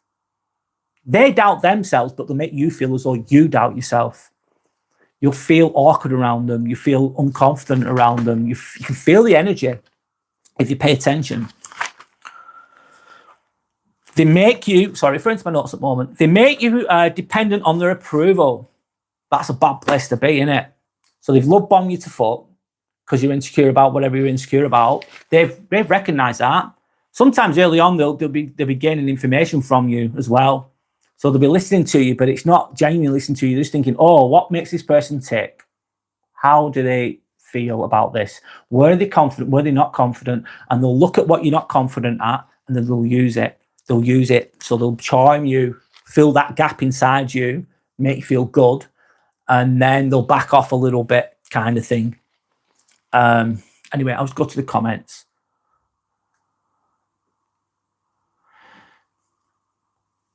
So, Zuki, going back to Zuki, doing so, thanks. Bit wiped out from this week. Hope you're well. Sorry, Zuki, have you had a hard week? I hope that you rest and recuperate. Sorry that you've had a challenging week, let's say.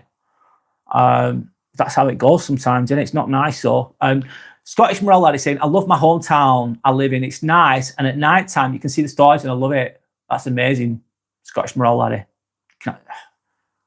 That's amazing. By the way, sounds amazing. Closer to nature, more at one with nature. We're linked to nature energy, isn't it? Part of source, isn't it? Really, kind of thinking. Dawn says hi to Zuki. Zuki says hello, Dawn. Dawn's then asking where Scottish Morale Laddie is from. Dawn's saying I'm from just south of Edinburgh. Scottish Morale Laddie saying I'm around the Perth area, nowhere. Scottish Morale Laddie, my granddad was Scottish. He was an angry bastard, by the way. He's not with us anymore. He was from Perth, my granddad. His mum and dad passed away. This is way before I was born, of course, when he was about 15, long time ago. And he left to join the Navy, and then he came to England, and then obviously met my grandma. Long story short, I've got Scottish family, but I've never met them. I don't know them. I'm not Scottish myself. I don't refer to myself as Scottish myself because obviously I've lived in England all my life, so I refer to as English, of course. But I do have Scottish family, but I don't know them. And they were from Perth. But it's a very, very long time ago. I've never been there, by the way, so I don't know much about it, but there you go. I think I'm a bastard, actually. I've got, and I think my mum's side, they were Irish. So I'm like, my ancestors were, part of them are Irish, part of them are Scottish, and then obviously they've come to England at some point. So I'm like a bit of a bastard. If you looked at my bloodline, it'd be a bit of a bastard, really, I suppose, kind of thing. English, Scottish, whatever, Irish. I'm a mixture of all. I think a lot of people might be that, a mixture of all, from their origin, let's say.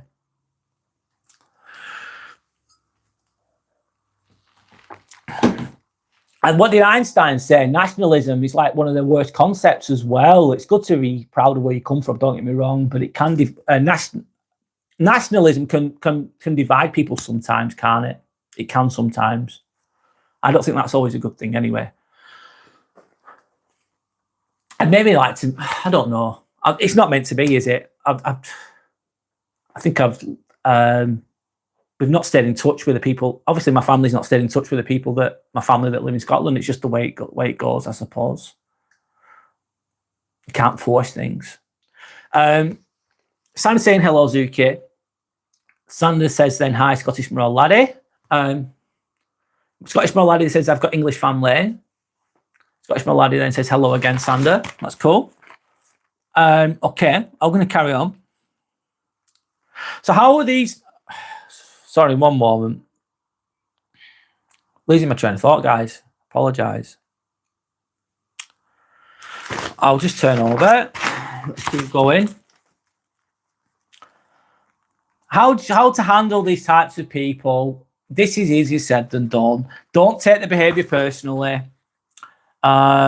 When they're making snide, if you're in the workplace, it's a lot easier. If it's your family, it's another completely different matter. But if they're in the workplace or out and about in society, and you don't have to be around them that much, it's much easier to deal with these types of people, isn't it? Don't take the fucking behaviours personally. They're making snidey comments.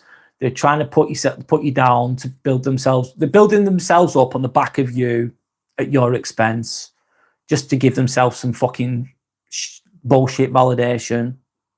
Makes themselves feel powerful, but it's not real power anyway. It's just not taking it personally, seeing it for what it is, seeing them as a narcissistic, toxic person, seeing that they're not completely there, and not taking it personally.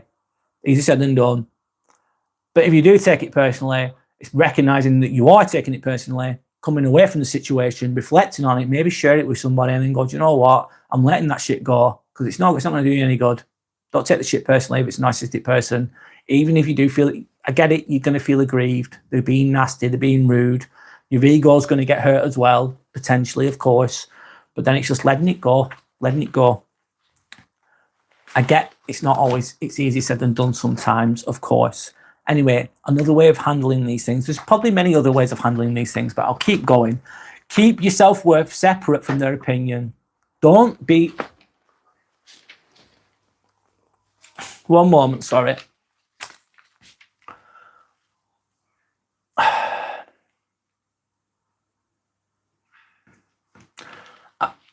Just one moment. I don't know what that is.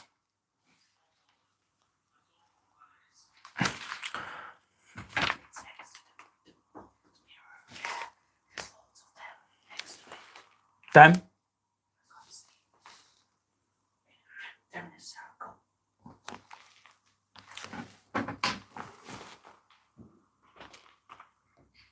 Okay, it's all right. Don't worry. Not that. The other one, it's fine. I'll get there.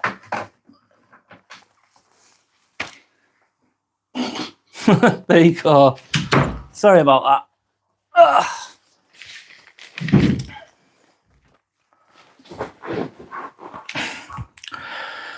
Anyway, I'll keep going. Sorry about that. So, you keep your self-worth separate from their fucking opinion.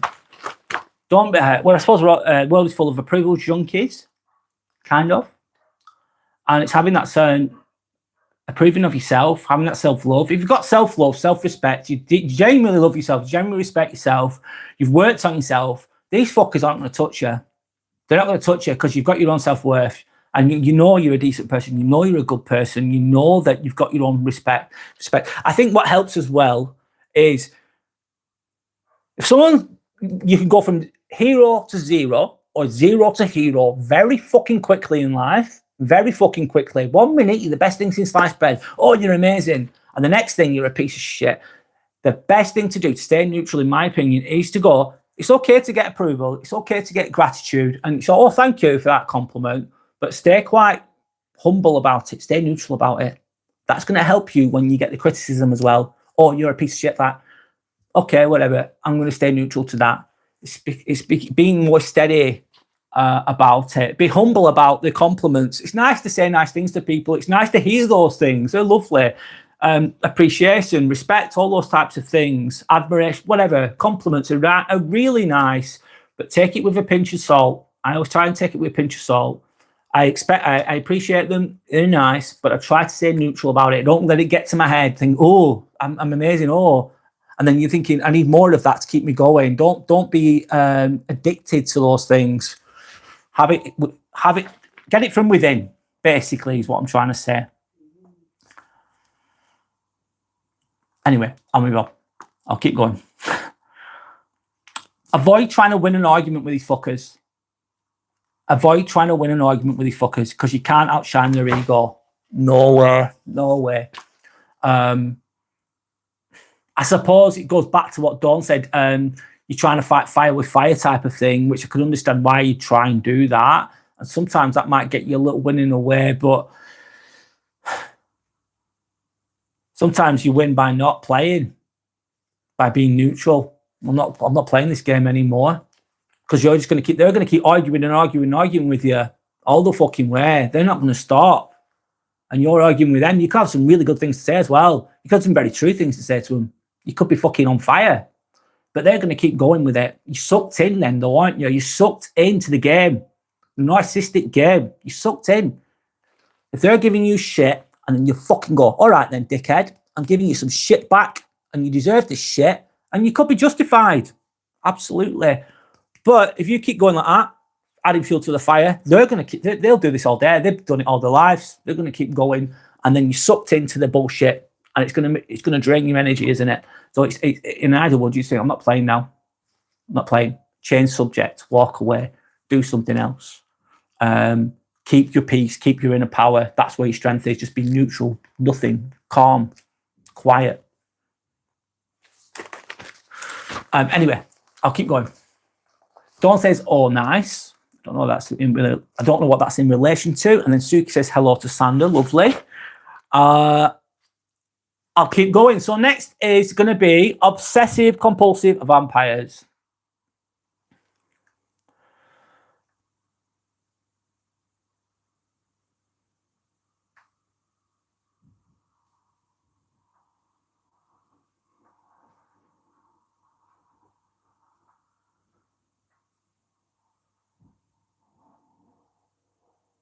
Let's say emotional vampires, because that's the topic that I'm on today. If anyone has got any suggestions, what you want me to discuss, any topics, then please feel free to share your suggestions. I'll bear them in mind, and maybe I'll do a live on those things, those suggestions, let's say. Anyway, obsessive compulsives. What are these known as? What do you think that is? Okay, the controllers or the perfectionists. I can be a bit of I have a perfectionist, but I have a perfectionist mindset, even though I'm not fucking perfect. Like, I'm doing this video now live. Originally, I had a thumbnail for the other one. Originally I had a nice thumbnail and I had a good description that presented what I was talking about today for people that clicked on, and then the video failed. It just cut out for whatever reason. So I had to do it again. And when I did it again, I did it quickly, and I didn't have a proper thumbnail, and I've not got a description for this live, and that annoys me. It annoys me because it's like not perfect. So I can have that trait, sometimes perfectionist mindset, to an extent, let's say. And then I can beat myself up, potentially. I don't know if this is the same as this, but anyway, we'll carry on. But I think this is different, though. I have a perfectionist mindset within to how I am, but I don't expect it of others. I expect it from myself. I'm hard on myself. That's the way I've always been. I used to be really bad at one point, but I think it's helped me get away from things. I used to beat myself up for taking drugs. I used to beat myself up when I didn't do things perfectly, when I wasn't doing the right things. That's helped me in life in a lot of ways, but it can be damaging to myself. But I was always about me being hard on myself. I was never hard on others. I was never hard on others, really. I was always hard on myself, though.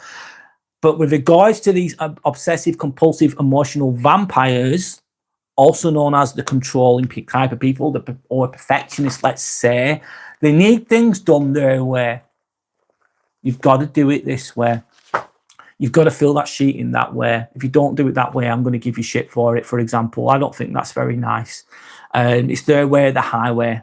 There's no in between. Like Dawn said before, it's kind of like black and white thinking. White, let's say, white being the right way, black being the bad way. Let's go with that. There's no in between. There's no grey area. There's no like room for autonomy with others. There's no like, you've got to do that the way I fucking say. There's no other way to do it. And I'm going to attack you if you don't do it my way. That type of thinking. That's very controlling, isn't it? It's not good. It's not good. That's when it can be bad. That's when these types of things can be bad. It can be draining potentially if it's done too much. They can be overly critical, rigid, and controlling. So they're critiquing people all the time. They're always putting people down. If you don't, let's say, for example, someone's eating pasta. They're eating pasta, God forbid. And this person doesn't think that's healthy, for example, which is absolutely fine. It's fine. Okay, they're different. It's whatever. That's their opinion. But they're trying to, overly critical person would try and make that other person feel bad for doing what they're doing. They'll critique them intensely. It's different if someone's suggesting, this is different. If you're suggesting something like, oh, I found this to be really helpful for me. I'm sharing this with you.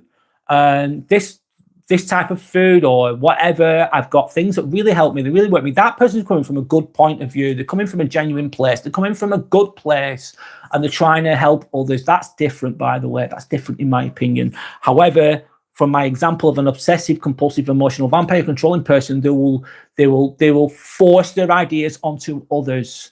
And if they don't conform to what they say, they will make them feel bad about what they're doing and guilty about what they're doing. And this is the difference, by the way, with regards to what I'm saying. Overly critical, too harsh, too rigid, it's got to be just closed-minded, isn't it? Closed-minded, and it's all about them controlling everything, controlling aspects of other people's lives. Some people can control people. Imagine a guy with a woman. It controls what she wears all the time. It controls what she eats. It controls where she goes, who she speaks to. It can go on and on, can't it? A very controlling person, a very manipulative person, a very not good. And these people can be obsessive with that kind of control. And it's almost like you're walking on eggshells all the time. Not good at all, in my opinion. They value order and rules above relationships. Everything's got to be stringent, like an army kind of thinking, isn't it? Military type of thinking. Everything's got to be rigid, basically, isn't it?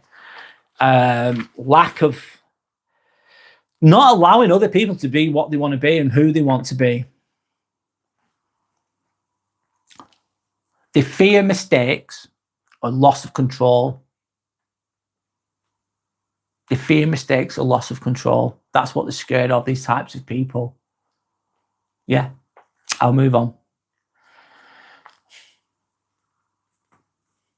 And how can they feel loss of control? If they see someone that's doing well sometimes, they see someone doing well. This person has potential. This person's not trying to be horrible or anything, but they're really good at what they do.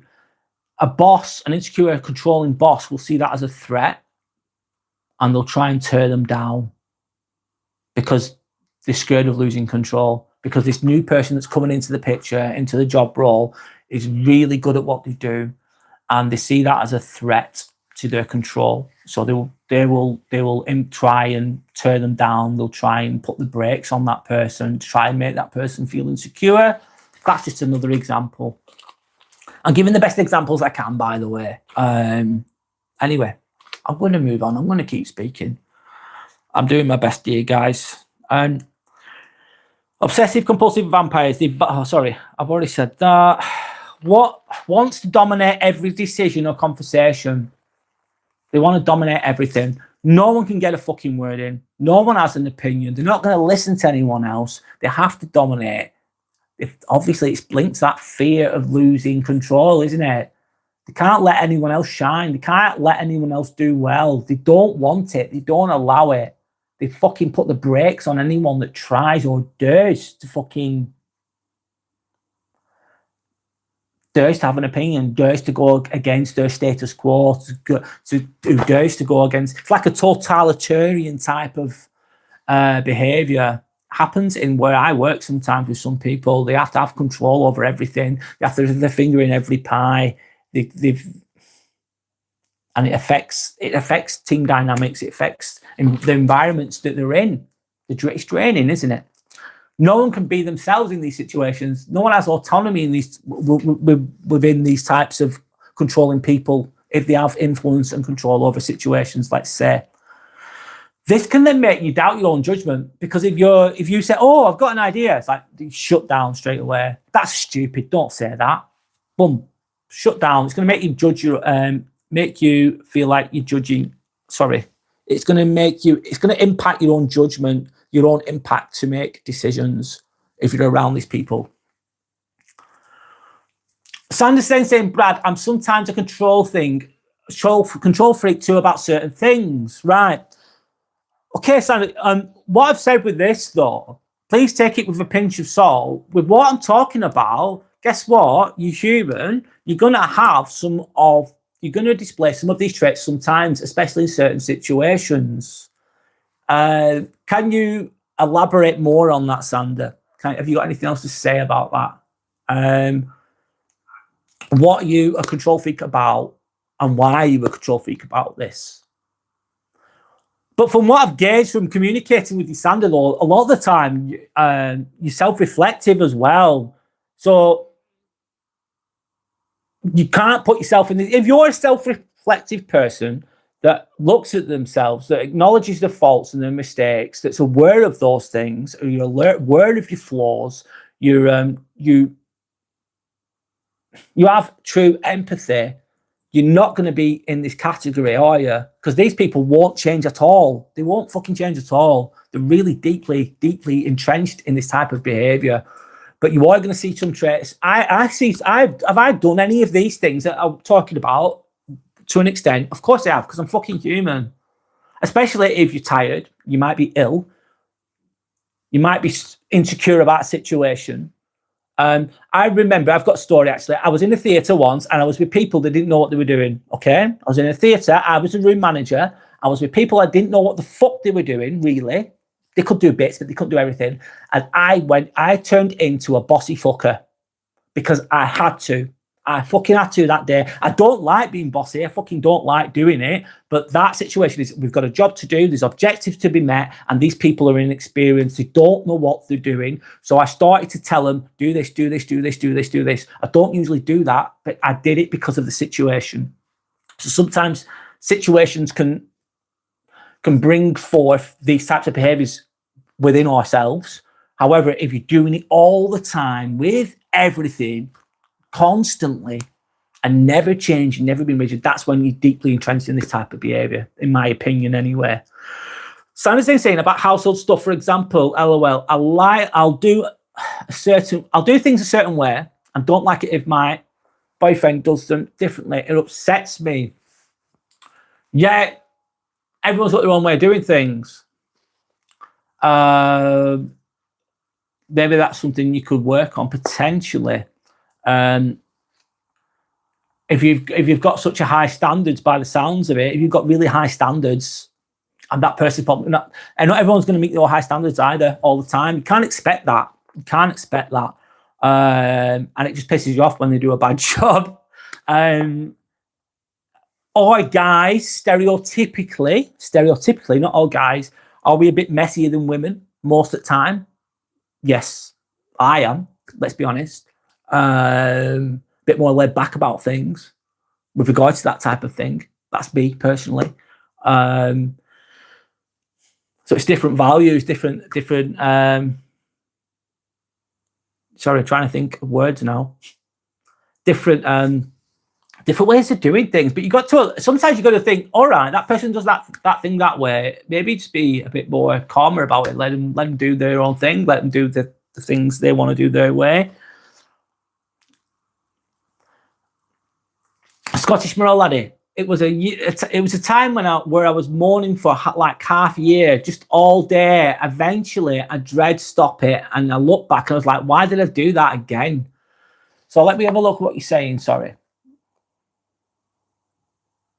You're mourning for half a year, so he was in a cycle of a negative cycle, I suppose, like a fucking. You're feeding it all the time with the mourning, which is what I'm interpreting. I'm trying to interpret what you're saying the best I can.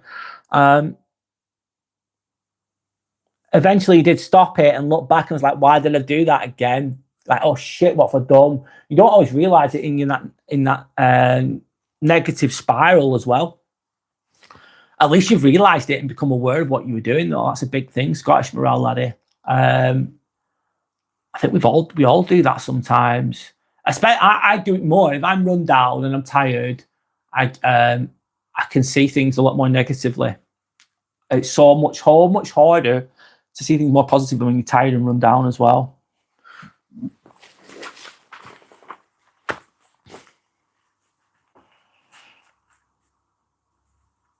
You was upset in school for about a year. Yeah, I think I've been there, Scottish Morale laddie. I've done it, definitely. And it's hard to put the brakes on it sometimes. It's very powerful, isn't it? You're feeding it, and it's just like boom, boom, boom, boom, boom. That's the thinking process. And it's like everything shit, everything shit, everything shit, everything shit. I hate this, I hate that, I hate this, I hate that. And it's like fuck, and it's really strong. And it's like shit. And sometimes you can't stop it straight away. You've got to like, firstly, it's just being aware of it and thinking, oh, why am I doing this?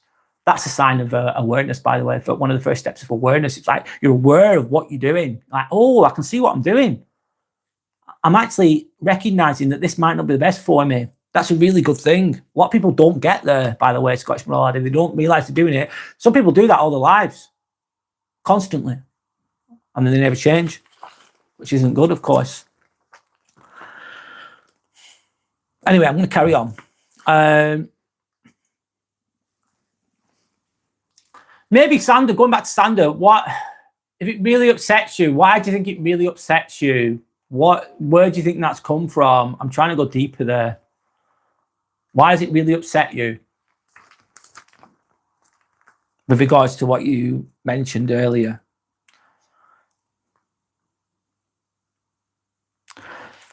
So anyway, what another traits? Makes you judge you one more. They drain you by making you feel powerless. So a controlling person will make you feel powerless. Like you can't make your own decisions unless they're there. It's a dictatorship with these people. It's a fucking dick. Emphasis on the word part dick. Dictator, dick. Like a fucking dick. Controlling everything. It's like I can't even make my own decisions. I've got to go to the boss. They'll tell me how to think. It's like a dictatorship. It's like a Hitler kind of thing, isn't it? It's like you do not think for yourself. You do as I say always. You obey, you shut the fuck up, and you do exactly what I say. And if you don't, I will scorn you. I will punish you. That kind of thing. Sandy saying, great question, Brad. I'm not quite sure, to be honest. I need to think about this, LOL. No worries.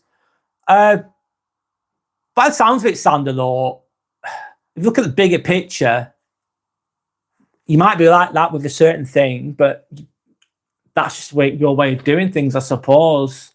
Maybe you could work on that and become more at peace with that, feel less angry about that. That's a bit of shadow work, by the way. You have to dig deep yourself with that, and be very specific with yourself individually with regards to that. I can't answer those questions right now because it's easy said than done with regards to the information that I've got. Yeah, that's all I've got to say about that. Sorry, I don't have anything else to say. Sorry, Sander. I'm doing my best with that. But don't be too hard on yourself, I don't think, because we're not all perfect, are we? We all have flaws, man. We all have flaws. But if you're self-reflective and you don't want to harm anyone, you don't mean to be hurtful towards anyone, you look at yourself, you are accountable for your own actions, that's a sign of a good, healthy person. But everyone's shit stinks, even a little bit. That's all I've got to say. Just to make yourself, in fact, don't feel too bad about it. Don't beat yourself up, please. That's what I've got to say. Don't beat yourself up too much about it. Thanks, Brad. No worries. Don't beat yourself up too about it. But if you want to work on it, work on it. If you want to, of course. I'm going to move on, guys. What time is it now? 2:05. I'm really sorry, guys. This live hasn't gone exactly as I wanted it to. Again, it's not gone exactly as I wanted it to, but I'm here. I'm doing my best. The next one is paranoid. Paranoid vampires. Paranoid emotional vampires.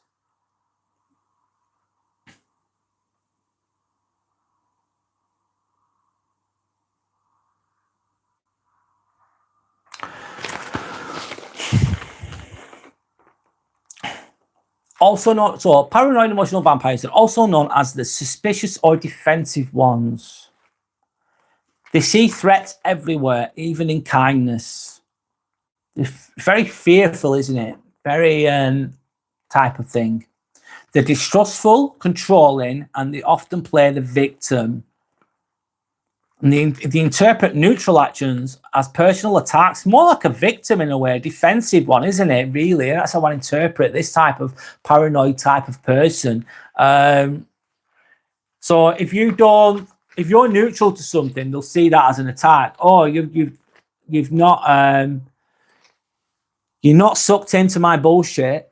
You're neutral. That means that you're not agreeing with me completely. That means that you're trying to attack me, kind of thinking. The paranoid as fuck. They're thinking that that's a threat. You just being neutral and being steady and calm, they might see that as a threat. Sometimes it's like walking on eggshells that have already broken around some people. So they're going to make you walk on eggshells, basically. You're like, shit, what's going to piss them off next? Oh, I better be careful with what I say. I better not walk in front of the TV. They might kick off. They might, I better not say that certain word to them. I better make sure that I listen to every word intent. Imagine they're talking and talking and talking.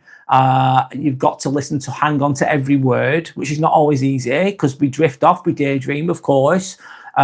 If someone's speaking as well, we could become bored of the conversation. It's normal. You drift off, don't you, potentially? But these types of people will notice that and go, oh, why are you not listening to me? And they'll attack you. Basically, you're walking on eggshells. You're doomed either way. You're fucked either way. You can't win. They turn every conversation into a test of loyalty. They're always testing you all the time, playing games all the time. They're just very distrustful people.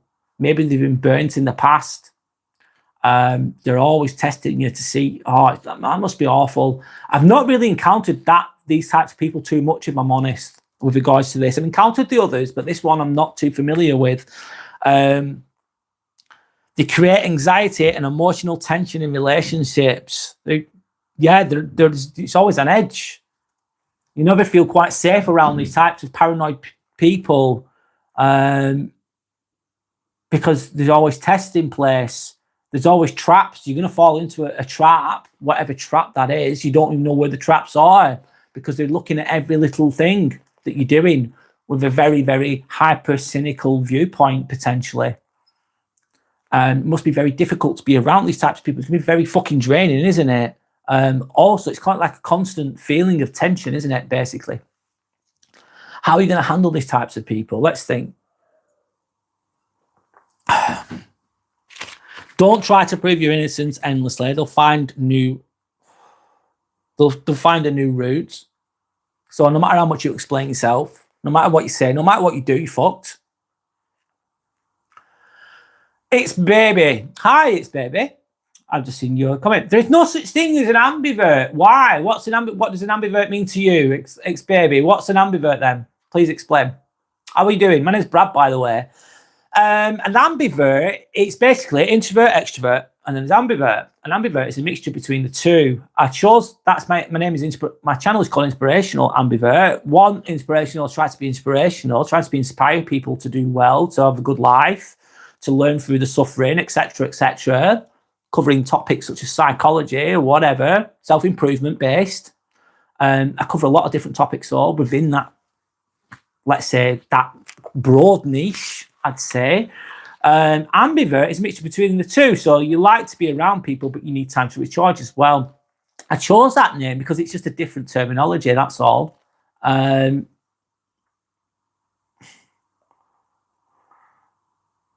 all. So anyway, there you go. There is a such thing as an ambivert. There is a terminology that's an ambivert. There's much more to people than just that, though. It's Baby, by the way. There's much more to people than just that. But it is a word. It does exist. It is a way of describing someone, let's say. But like I've just said, there's much more to it. Scottish Morale Laddie saying, I'm an introvert. Yeah, I think I'm more introvert than extrovert, by the way, believe it or not. Even if you think, oh, this guy's a proper extrovert, he's speaking loads. A lot of time I like to be on my own as well. I like to recharge. I get burnt out. So yeah, I can empathise with that, Scottish Morale Laddie. I like being around people for a little bit, but then I need to recharge afterwards. That's my thinking. Yeah. Anyway, let's keep going.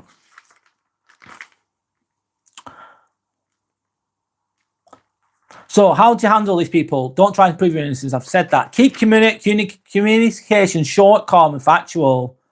So you're not really feeding these types of people, are you, in that situation? You're not really feeding that situation. You're just keeping it short and sweet, man.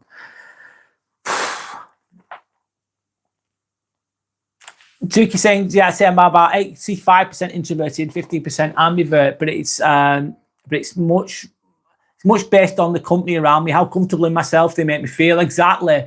Honest to God, like Duki, I'm Scottish Morale Laddie. A lot of the time, I'll be sat in a situation, believe it or not, I'll be the fucking quietest one in the room. I won't say a word. I will sit there and be quiet.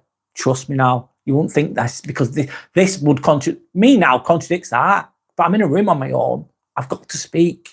The situation that I'm in forces me to speak.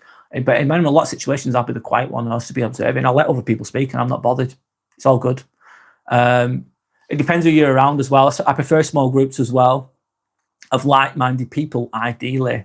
And if I'm around people that are toxic or anything, I just sit back and I observe. I watch. I stay quiet and calm most of the time, taking in everything, watching everything. But if you're around the right people, they can bring out more of an extroverted side to yourself, with what Zuki's saying. Absolutely. They're warm and they encourage that, and maybe they're talking about topics that interest you. If you're around people that genuinely want to know you, and they want to get to know you, they want to know more about you genuinely, you feel more comfortable opening up. So you do, you just feel it naturally. It comes naturally then. Therefore, they bring out more an extroverted side of yourself because you feel comfortable around them. But obviously, if you're not comfortable around them, you take a step back. It's like being cautious, isn't it? Protecting yourself in a way. Scottish Morale Laddie said, I know I'm an introvert because I was known as the weird kid in the back of the class drawing monsters. All right, yeah, just being quiet. Nothing wrong with that. It sounds a very creative side to you there, by the sound of it, Scottish Morale Laddie. I felt like that, the weird kid as well, in a lot of situations. I am also, going back myself a little bit here, but what do I do? I don't really fit into the hierarchy of, like, let's say the hierarchy of whatever group dynamics. I like to do my own thing. I like to lead my own life. I don't like to follow, but I don't also like to be the leader. I don't want people following. I don't want people following me in a group setting. I just want to do my own thing. I want to do my own thing. That's the type of person I am. Anyway, I'm going on about myself, sorry. Let's go. Zuki saying, looking back, I think I've really relied on extroverted people into social settings, especially if that person is the only one I know well in the group, like a new group, say, but I'm aware I need to.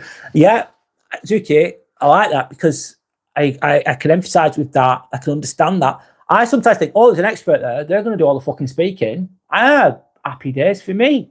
I'm just going to chill. Have a drink in the corner or whatever you're doing. Let them take center stage. Let them do all the talking. Takes all the work, it takes all the pressure off, doesn't it? That's what I see that as well. I think go for it. You shine, whatever. You say your bit. Zuki saying, have less reliance on others for social integration. You're more independent then, basically.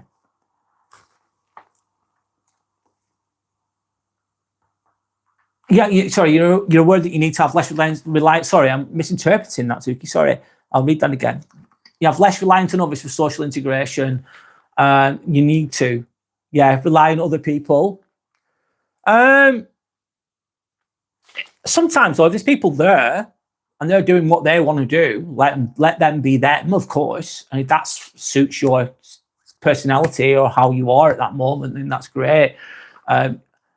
What happens with me sometimes, though, if there's no one speaking in a room, I just pick up the pace. I start to ask people questions. I get people speaking. I try to integrate everybody if I can. Suki saying, weirdo here too. Solidarity. Yeah, I'm like that too. Absolutely. I can. Yeah. I love time on my own. I love to recharge. I love to reflect. I love to just be calm. in my own energy. It's essential to me, basically, to how I live. Scottish Morale saying we are all Zuki Yeppy. You know what? There's nothing wrong with being. Everyone's an individual. Everyone's a bit weird. It's all good. It's all good. It's being at peace with that, acknowledging it, and being at peace with that. It's good. We need more people that are straight. Basically, it's people being themselves. More people being themselves, being the genuine best selves. Let's say you could refer to that as weird, but we need more people like that. Yeah, those extroverts act like a social shoehorn for me, lol. Zuki, yep, absolutely. I've appreciated them. And extroverts, there's no one's better than the other. Introvert's not better than an extrovert. Extrovert's not better than an introvert or ambivert. It doesn't matter. Everyone's just a bit different, that's all. Pros and cons to everything, isn't there? But I've relied upon extroverts as well loads of times for them to just pick up the pace within the social setting, to take the pressure off, let's say. Anyway, I'm going to just quickly go through this, guys. Sorry. How to handle these types of people, the paranoid ones. I'll quickly go through this. Keep communication short, calm, and factual. Limit personal. Don't limit what you share. They may twist it against you. These people must be a pain in the ass. So anything you say is going to be used against you again. This could be a narcissist as well. One moment. One moment, guys. That person's gone. Okay? That person's gone. That person's gone. I'm not going to give any more words towards that person that I've just taken out of the equation. Bye-bye, basically.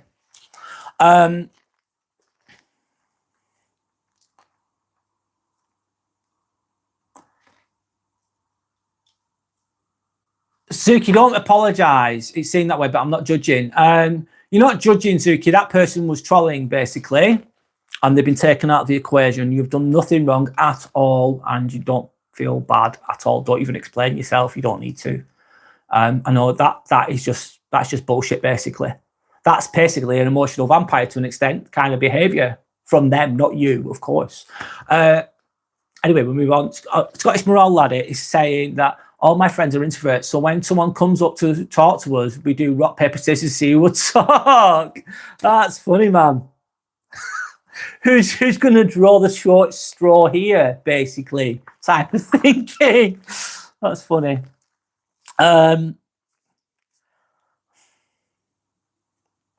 Yeah, anyway.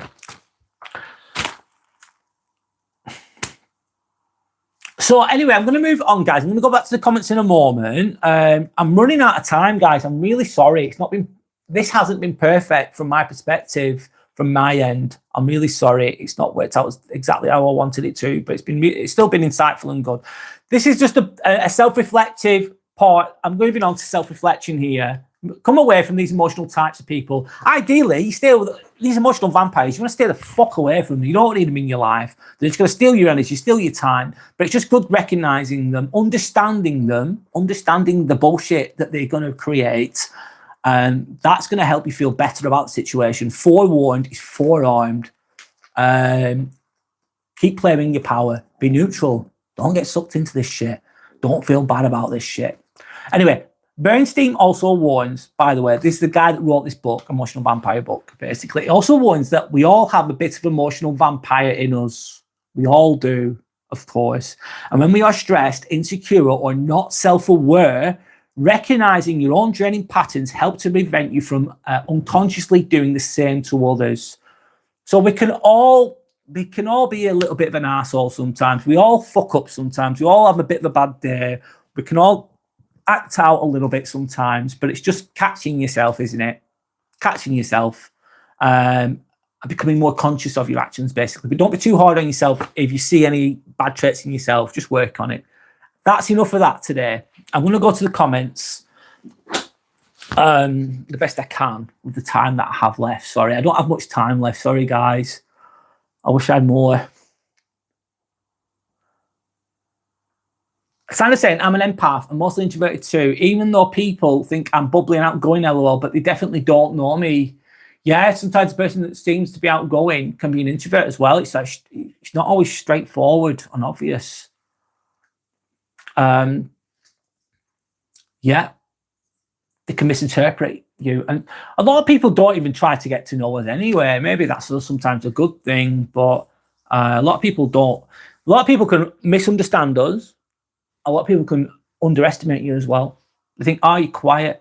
You're quiet. You're nice. You're soft. You're weak. You like no. You don't know me. You've no idea what I'm capable of. You've no idea what I can do, good, bad, or whatever." Zuki says, "I got you. Thanks, bad. No worries. Yeah, Zuki, he's just trying to make you feel guilty for doing nothing wrong. Example of a narcissistic type of person. Trolls are a great example of this. From what I've been talking about, the shit that they say, they'll try to attack me sometimes. They'll call me bald, like obvious I'm fucking bald, whatever, or they'll say gay or whatever they'll fucking say. They'll do anything to get attention, and then if they don't get anything from me personally, they think, oh, I'm not getting anything from him. They'll try and attack others on here as well. That's the type of shit they do. They just want attention. You just get rid, basically. Sometimes they can catch us unaware though. So I'm saying I need a lot of quiet time away from humans. It takes me a while to recover from the noise of humans. Yeah. From the chaos, from the stress, from the noise. It's good to be quiet in a world that can't stop talking. I'll say it again. It's good to be quiet in a world that can't stop fucking talking. Sorry, I'm contradicting that because I'm fucking talking loads here, aren't I? But usually I don't, honestly. Anyway, Sandy's saying, ha ha ha, Scottish morality, loved that, LOL. Yeah, that story was funny about you playing rock, paper, scissors, who speaks to the extrovert next? Who takes the hit? Kind of thinking. Sander said, oh no, sorry, Zuki says, Sander, I feel you there. The social battery doesn't hold its charge well for me.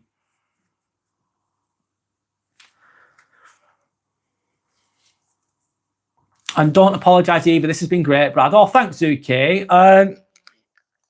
Yeah, and that's something I need to work on myself. I try to helps me make me better though, I suppose. But sometimes I want things to go a certain way and they don't always work out perfectly. I've got to be a bit more kind to myself. You just turn up the best, you present yourself the best way you can each day, and don't be too hard on yourself. I'm saying that to myself right now. But thank you for that. Thanks, Zuki. I appreciate that. Sander says, Zuki, the older I'm getting, the more I want peace and quiet. Most people drain me out nowadays. Even good people can drain us. Even nice, genuine, good, decent people, let's see at the time there, can drain us. And it's nothing personal. You just need time on your own to recharge. It's nothing personal. It's just a form of self-care, isn't it, really? Having some time for yourself. Must be hard for people who are parents, with dependents, with children, and other responsibilities. Not getting a moment's peace must be difficult to deal with. Anyway, Suki then says, Sanderby, I'm 25 and it already exhausts me, haha. You seem very wise. Do you know, Suki, to be fair, you sound very, very wise for your age, really wise. A lot wiser than I was at 25. So kudos to you, by the way. Maybe my neurodivergency has made me play a part in it, masking, overthinking, analysing. I can emphasise with the whole fucking overthinking, analysing, masking thing there, Zuki. Done it myself. You seem very wise, though. Really wise, really clued up. It can be hard when the social battery depletes, when you're in the middle of socialising. Oh, God, yeah. You just had enough, but you got to stay there. It's the worst. I can see myself shutting down off. Yeah. I suppose, like, if you're in the moment, I start daydreaming. If I'm in a social setting, I'll just daydream. Even though there's lots of people speaking around me, I'll just sit in the corner and be quiet and daydream. That's my way of kind of escaping it to an extent. So it's sometimes causing me to make an exit to avoid being unpleasant. Yeah, you shouldn't feel bad about that either, Zuki. You just got to protect yourself. It's like, I'm done. I've had 2 hours, 3 hours here. I'm done. And the best thing I can do for myself and others is to take myself out of that equation, basically, type of thinking. Just because someone's quiet, though, doesn't mean they're unpleasant company, though, in my opinion. Yeah, anyway, that's that. Sandy's saying, I've got to go, guys. Thanks for today. Yeah, I'm going to go in 1 minute, guys. I'm really sorry I've cut in the short today. Have a lovely Sunday. Yeah, have a lovely Sunday to you guys as well. I'm having to cut this one short today. I've got responsibilities, unfortunately. Yep, I'd stay longer if I could. I hope that, anyway, sorry, it's not been perfect today. However, I've turned up, I've done my best. If you want to share any comments on my community post on my YouTube channel, on my channel, let's say, please, if you've got any suggestions, please share them. I'll be back next Sunday. And hopefully I'll be here during the week at some point as well. I'll try and fit it into my schedule. It's very busy, unfortunately. Well, fortunately, I'm very busy. I'm lucky to be busy, let's say. Anyway, thank you for your time. Thanks for turning up. Thanks for watching. Thanks for even being here. I really appreciate it. I hope that I can help people. I hope that trying to spread love, trying to spread positivity, trying to make sense of this crazy world that we're living in. That's my intention, trying to become more conscious, let's say. But anyway, I'll call it a day today. Thank you for your time. I hope to see you all again soon. Thank you for joining. Enjoy the rest of your Sunday, guys. Enjoy the rest of your week. I hope Zuki, I hope your week's better than last week, by the sounds of it, because it sounded like it was challenging. And I hope it's better next week for you. So thank you for your time, and goodbye.